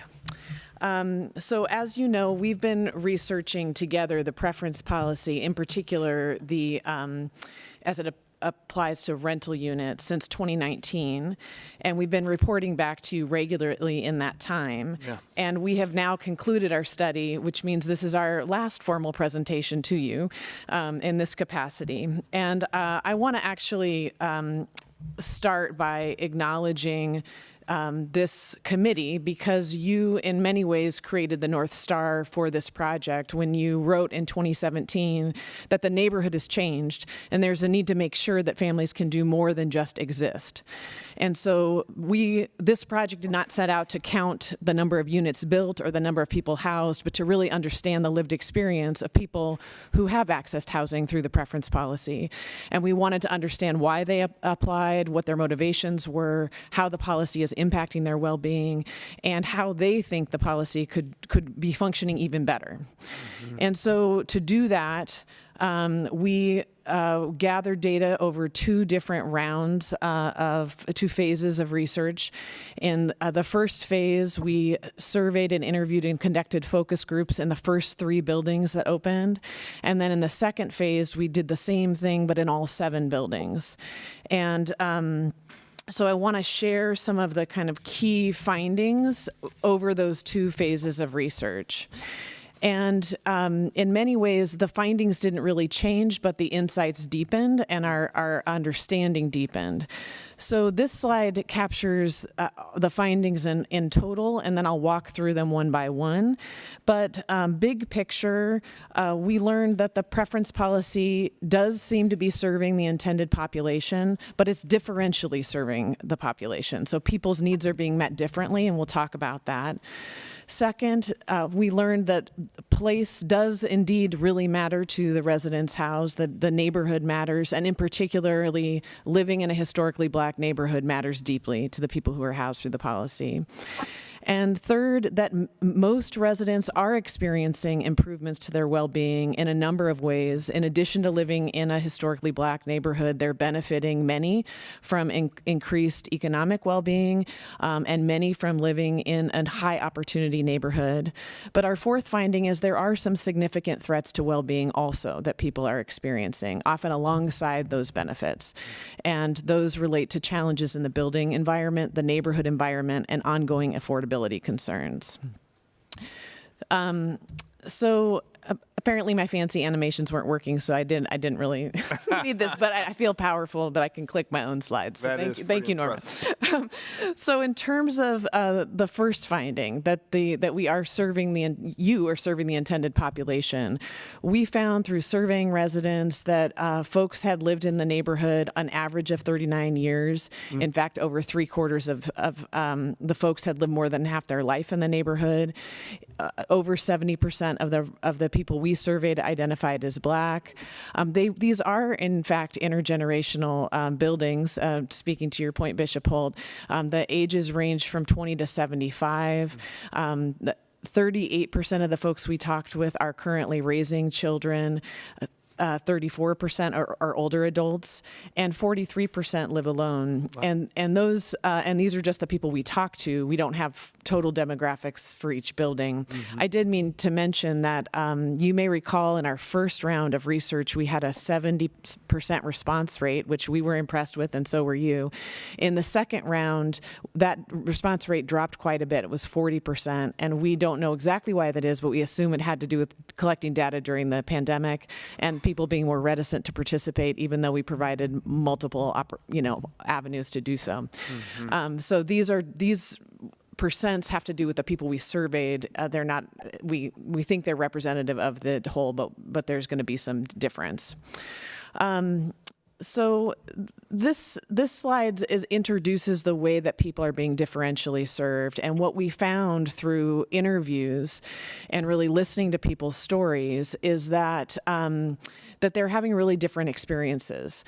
So almost half of the people that we talk to either feel like they are stable or in a position that is a stepping stone for them, and in that way the housing is working well. And almost half of the people talked to are dissatisfied with their housing situation and or feel precariously housed still. So I want to just talk a little bit more about each of these four categories. Oh, I did it wrong. Okay. So the stable category, the folks who expressed, who fell in this category generally felt good about their housing. They felt good about the neighborhood. These were mostly middle to older age people with longstanding ties to the neighborhood. About a third of folks who fell into this category were parents, and some had been previously homeless.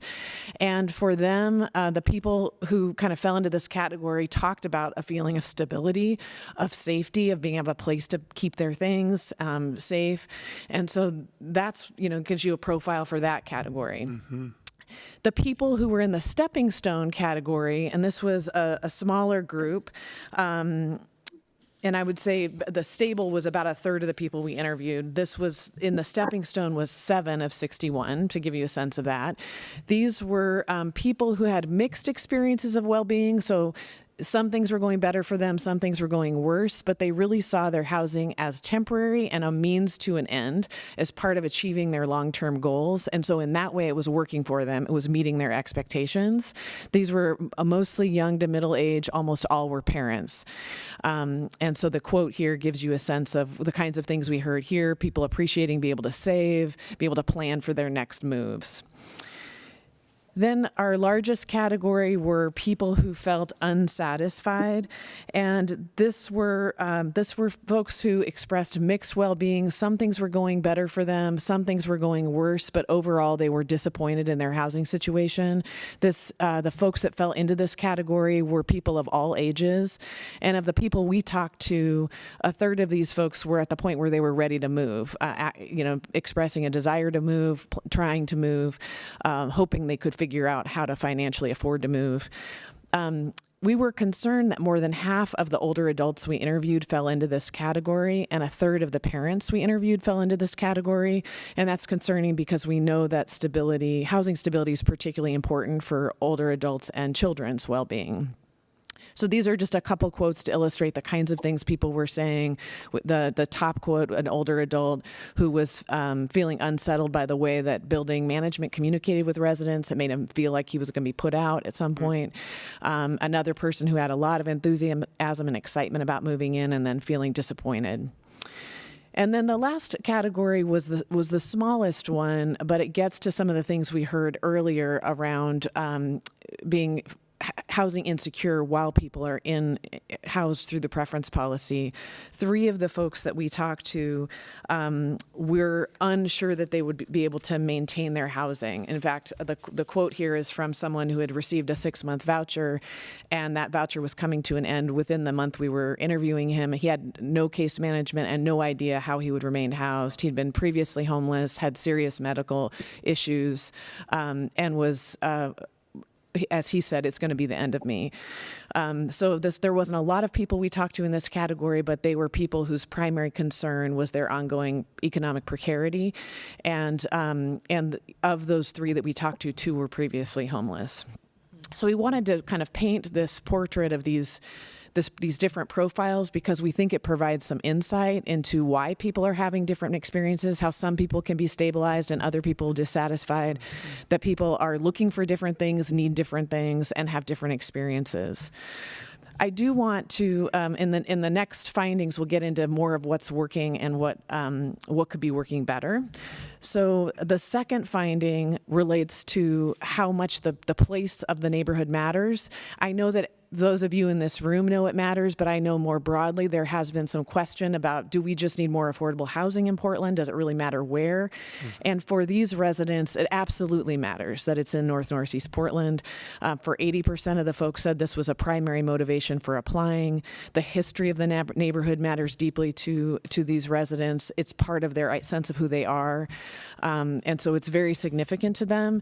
And a key reason for that is because of the importance of living in not only a historically Black neighborhood, but a neighborhood that is still a heart of Black Portland. So parents talked about how it matters to know that my kids are in schools with other Black children and Black teachers. It matters to be close to the Urban League, to other Black civic organizations, to my church, to cultural events. And it also matters to move through life around other Black people and feel the buffer against racism that isn't not here, but it's still, there's a buffer in this neighborhood. And so there's more quotes that are in the report that I see you have now and that is online. But this person talks about feeling more safe, feeling more secure as a result of being able to move through a neighborhood where you see people that look like me. We also heard that, there's other ways that the preference policy is supporting well-being. For about a half of the folks that we spoke to are experiencing increased economic well-being. This has to do with having affordable housing. As you know, many people, not everybody in the buildings, but some people also have vouchers or other things that make their housing more affordable to them. So for those folks in particular, there's a benefit here.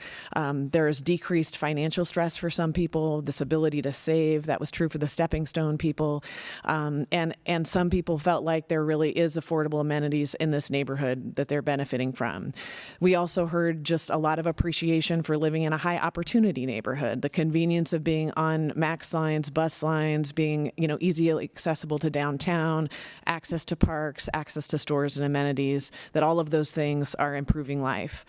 And all of these things actually intersect. And so really the value isn't one of them but all of them together, being able to live in afford housing in a high opportunity neighborhood that's also a historically Black neighborhood. That together is what's making this work for a number of people. And this quote, often people said it in a single sentence, as this person did, like, yeah, I can have an affordable place to live. It's near my church. It's close to all the places I like to go. It's, people think these things together in terms of what's working. So in terms of what are the challenges, and we were here a year ago and talked about some of these challenges, but I'm going to reiterate the things that we heard. There are risks to well-being that stem from building environment challenges. Some of these are safety risks that stem from violent or unsafe behavior from residents, from non-residents who are accessing the buildings, from theft or vandalism.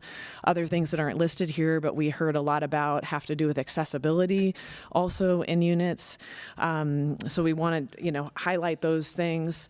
Another issue is social tensions and a lack of sense of community within buildings. And less than half of people describing feeling that people in their buildings support one another. And, there's a number of reasons for this. Again, we were there most recently during the pandemic. I'm sure that contributes to things. But as you know, some of these buildings are not 100% preference policy buildings. And the residents who entered those buildings, for the most part, entered with the assumption that their neighbors would be people like them, who had longstanding ties to the neighborhood, who feel connected and like they belong in this neighborhood. And now they're finding that some of their neighbors don't seem to feel to trust or like Black people, who seem scared to have Black neighbors, and they're experiencing that in their building. And so that was concerning for them. It's concerning, obviously, for us. We want to make sure you were hearing that experience as a result of having some of these mixes. Yeah. I do want to say that's not in every mix building, and an exception really was at Garlington, as an example of a building that has done that intentionally and well. And from the beginning, there's something different happening there. Some of these things we heard from people around these building challenges is people feeling vulnerable, feeling trapped, and not feeling like they are cared for, and that not feeling like staff are either on site or responsive to their needs. And so those were some of the building issues. We also heard about neighborhood challenges, a feeling of lack of safety in the neighborhood. And for a lot of people, that lack of safety also was expressed in terms of experiences of racism, that there's, the majority of people saying there's a lot of prejudice in the neighborhood, people experiencing directly being treated as less than as they're trying to access services in the neighborhood. And a lot of people describing what, the social psychologists call aversive racism. That is not somebody putting a sign on the door saying you're not welcome, but the looks, the stares, like you don't belong, like you're somehow a stranger in a strange land when you're on the street maybe you grew up on, and how unsettling that is.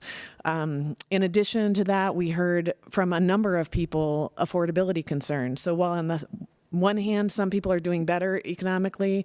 From about a third of the folks we talked to are not, and said there's actually, I don't feel like my housing is affordable. I don't feel like there's affordable amenities in the neighborhood, and I'm financially stretched. So I know this is a lot, and I'm moving through it quickly. Again, these things intersect, and often residents said this in the same breath. Once again, that it's that what they're experiencing in the building impacts how they feel in their community.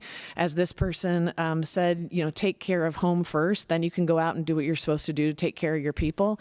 And so when people feel safe at home, they feel empowered and excited about being involved in their communities. And so it's really important that we think these things together.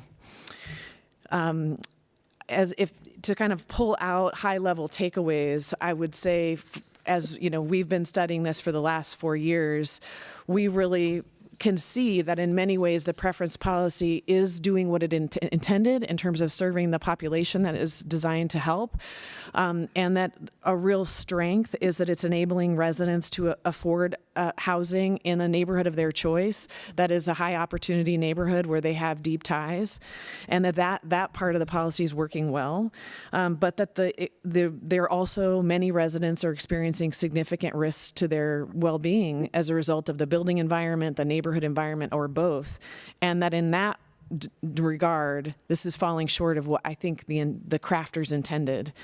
And, we really heard that from residents, they know what this policy was designed to do, and there's a sense of betrayal when there's something that's designed to repair harm and they don't feel like the harm they're experiencing is being responded to, or people care about that.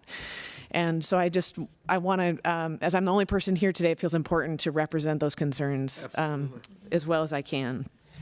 Residents did have a lot of recommendations, and the report details much more than could fit on this slide. They generally fall into 4 areas of recommending strategies to regenerate a sense of community, to improve safety, to increase economic stability and opportunity, and to enhance accountability.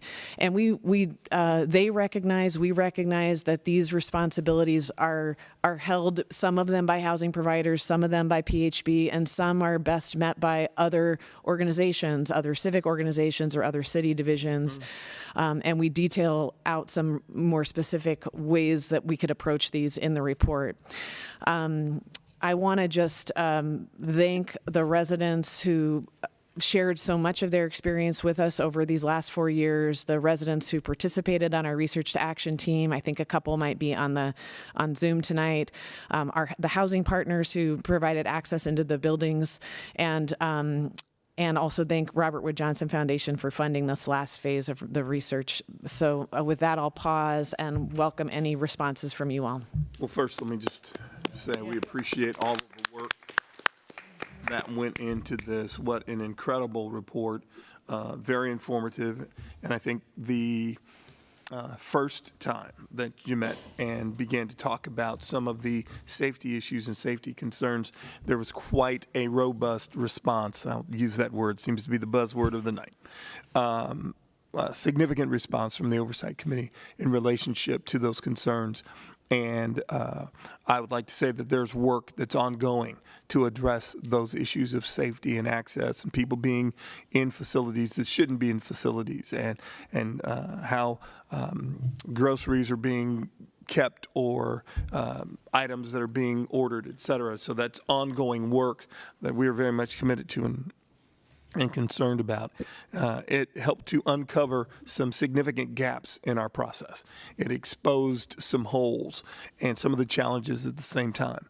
It's an interesting time to be in the city of Portland with so much transition that's happening. It doesn't give an excuse, though, in terms of the work that we need to do to make sure that we're doing all we can to keep people safe. So I appreciate the work. I'll even reiterate this. I thought I was at the end of my journey. I was about to put in my resignation as the chair of the Oversight, and then that particular that moment caused me to reconsider, because our intent, and here I get the soapbox because I'm the chair. Our intent when we began this process wasn't merely about housing. It was also about economic opportunity. It was the full understanding that this work has to be holistic, and we needed to start with the most basic issue of our human dynamic, and that's stable housing, because it influences everything else. But the initial conversations were not just about housing. It was about creating economic opportunity, and there was also a proposal to the mayor who was in seat at that time. There was also a proposal to do community work, to prepare communities for the housing that was coming, so that we could, as much as possible, reduce some of the racial bias and tension that people would be moving into. We understood that this work is a work that is nuanced and requires of us thoughtful, intelligent, and specific action. Now, in order for us to start, we had to start somewhere, and that's why we started with housing. But at no point was it to end it there. We still have much work to do, and this report helps to illustrate that. So thank you for your work and your energy and your willingness to get in. And I'm sure it pulled at your heartstrings as you heard the stories and were part of the journey. So we appreciate it. Let me go to my oversight committee and ask if there are any comments. And we're going to make sure that you get the report. We're going to mail this specific report out to you so you will get it. You can go online and see it, but all of the oversight committee members will be getting it as well. Former did send it to us as well in email. Oh, so we have it in email as well. Thank you. I didn't get a chance to see that. Any comments from the oversight committee? Yeah, I have one. First of all, I know Dr. Bates could not be here, but I just want to say on record to thank her for her leadership, not only in this report, Absolutely. but her many years of service on this committee and in the creation of this. Absolutely. I do think what I really liked about the highlight that your report gave us was an opportunity. And the opportunity really lies in not just focusing on housing people, but building that sense of community. And what I really would highlight back to PHB is our importance of resident services. Because when I was reading this report, that is an area where our affordable housing providers, we need to give them additional resources. Because it's one thing to house people, it is another thing to provide a sense of community engagement, as it says in this report, and belonging. And I just want to thank you because that gives us, as an oversight committee, when we're looking at resources, is asking our affordable housing providers that are building these units under both the Metro Bond and the Portland Housing Bond, what are you doing in the areas of resident services? And if they're asking us, we can use this report to really talk about not highlighting just for the residents in North and Northeast under this policy, but to remind us of the dignity that we must provide in every affordable housing building that we build. And in it, every affordable housing unit that we build in the city should prioritize resident services. So for that, I really want to thank you. This also, as our chair has pointed out, we have been talking for years about the importance of economic opportunity. And this will be able for us to work with other city bureaus on how are we going to be able to do this, because housing people is not enough. Right. We will never be able to build enough new units for the demand, but in order to curb the demand for the pipeline, you gave us a very clear area of dealing with increasing economic stability and opportunity, and how do we create initiatives that do that. So and the last thing that you talked about, because he covered safety, was accountability. What is it that we should be working with our affordable housing providers? It's one of the reasons why our teachers are on strike. People want to feel safe. Right. People want to have the communication around how are we going to do these things. They don't want to just hear it's coming. And I'm hearing from the residents, how are you going to provide better communication on all sorts of fronts? So thank you for that, and thank you for this report. Thank you, Felicia. Thank you very much. John, I see your hand up. Yeah. Mr. Washington, your hand's up. Yes, can you hear me? We can now, sir. Well, I always like listening to these types of reports, and congratulations on finishing it. I could only imagine what the tediousness about getting and compiling the information.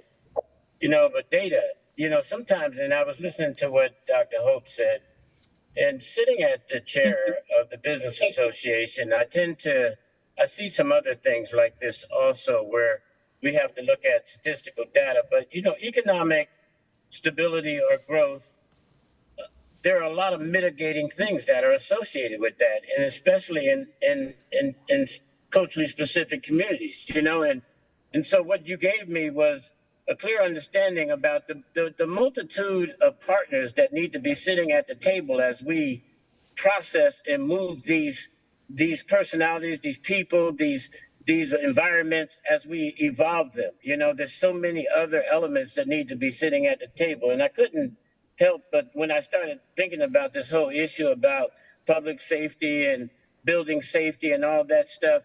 As I sit at the chair in the Business Association, what I begin to see is people who are coming in to see us the same demographic, they're also strapped with child support issues, criminal thinking issues. There's a multitude of things that go into our community. So it's just not an isolated area where we're looking at developing housing or looking at economic development strategies for that district or for those people, but not taking into account all the other things that are affecting the demographic itself, you know, such as crime, such as criminal behaviors, or, you know, such as drug and alcohol, such as, you know, so there's a number of things. So I really do appreciate you at least giving us a dot on the map as to where we're standing in relationship to all those things.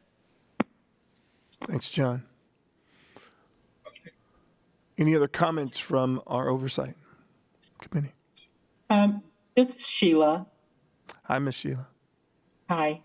I like the report. It reiterates a lot of things that have been said at different intervals over the last 20, 25 years, starting in 1998, when the Northeast Economic Development Alliance emphasized the need for a more holistic approach, that in this area we were going to need stabilized housing,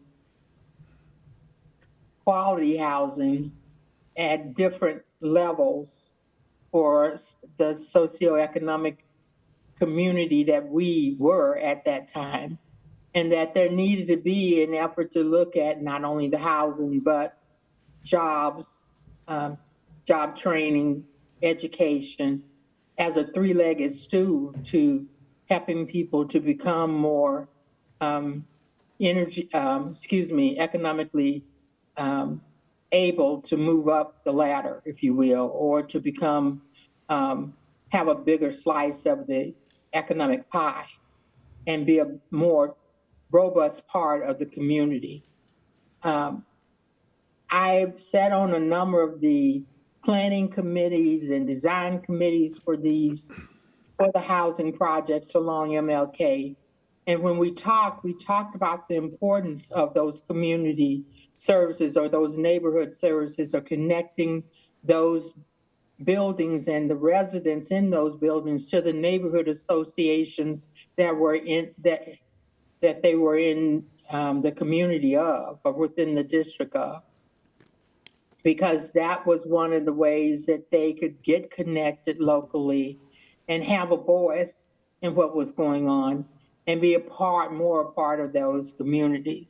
And then having their own community within their own building and on their own block, within their own space. And that's where those community or neighborhood, or I should say, I guess, residential services folks were supposed to come in. And most of those designs all had that component, with community rooms, with open space within the facility or near access to some that was nearby, and ways that they could do the connecting. And so I agree with Felicia.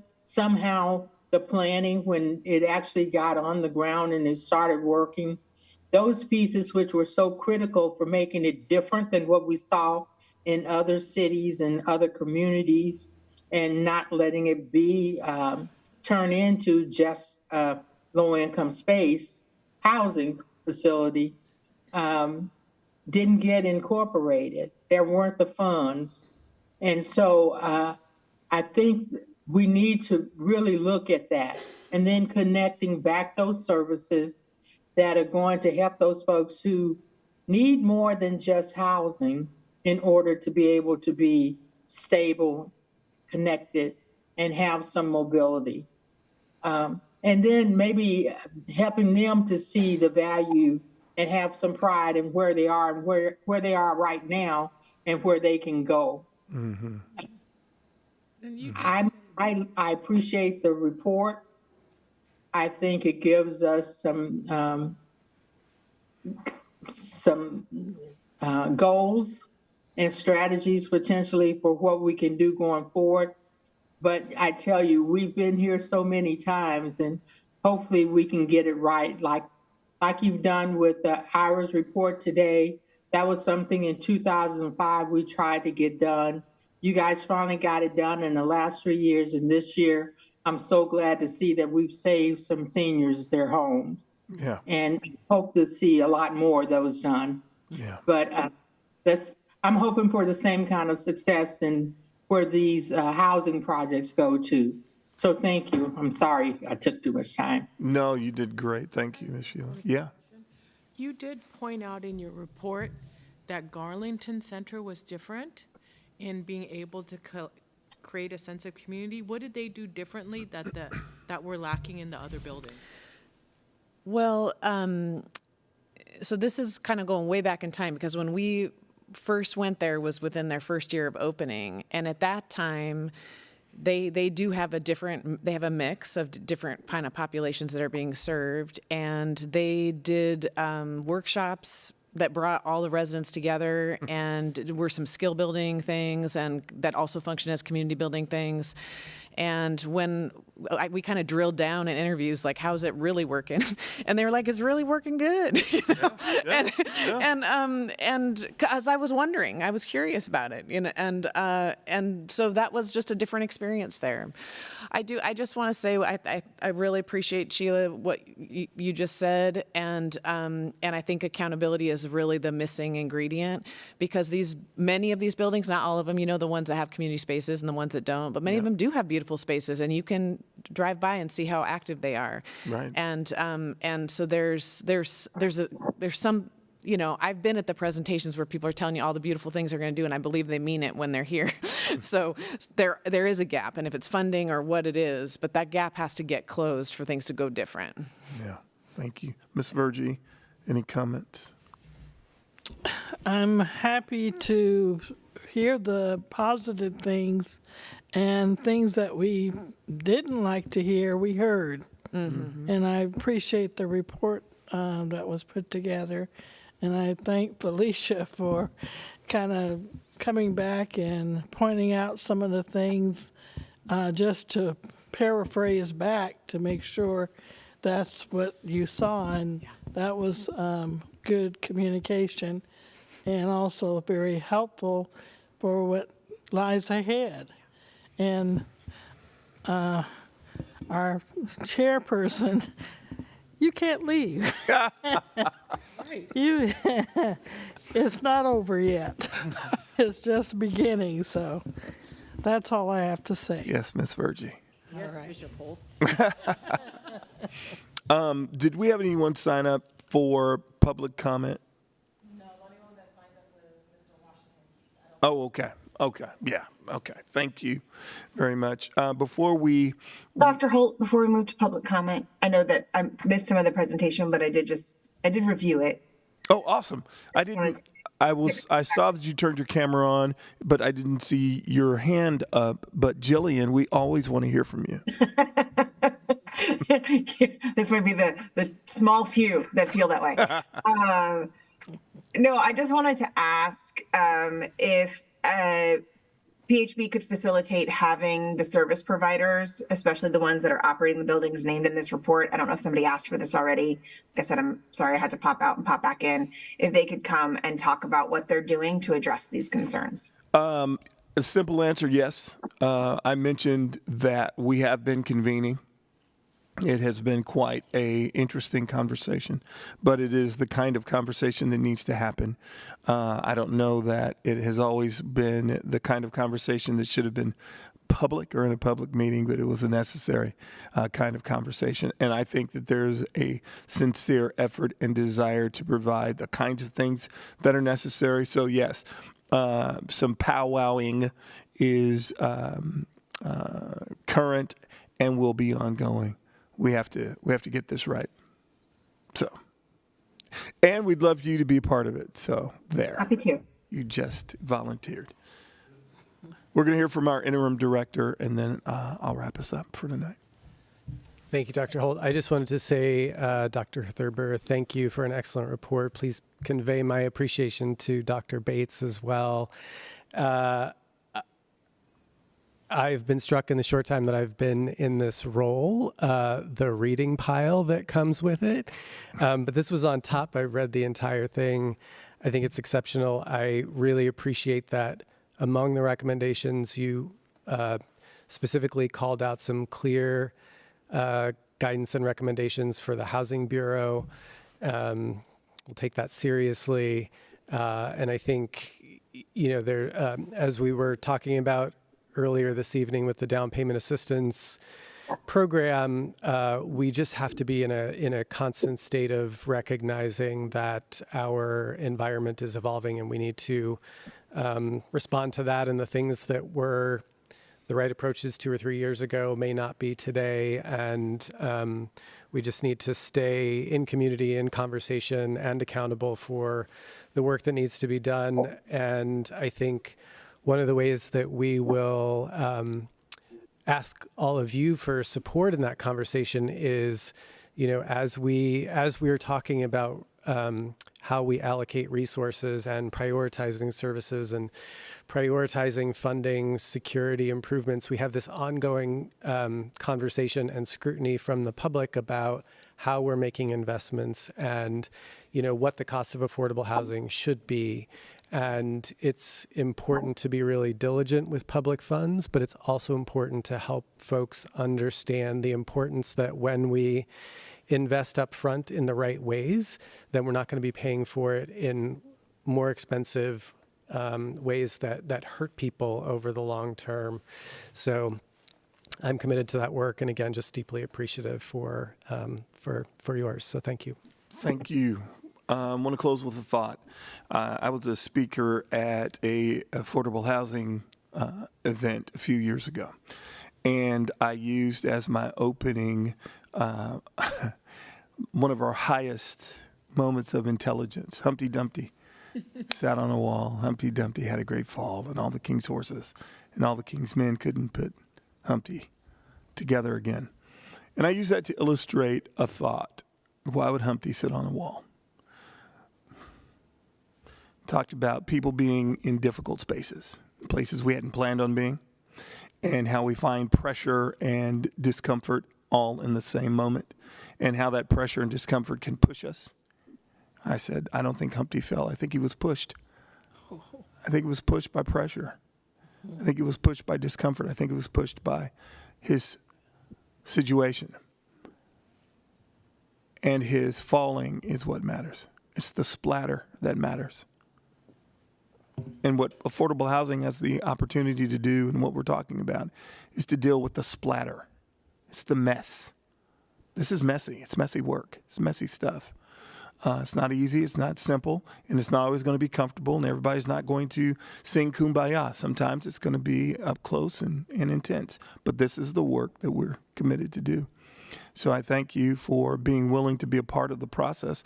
I say it to the Oversight Committee on a regular basis.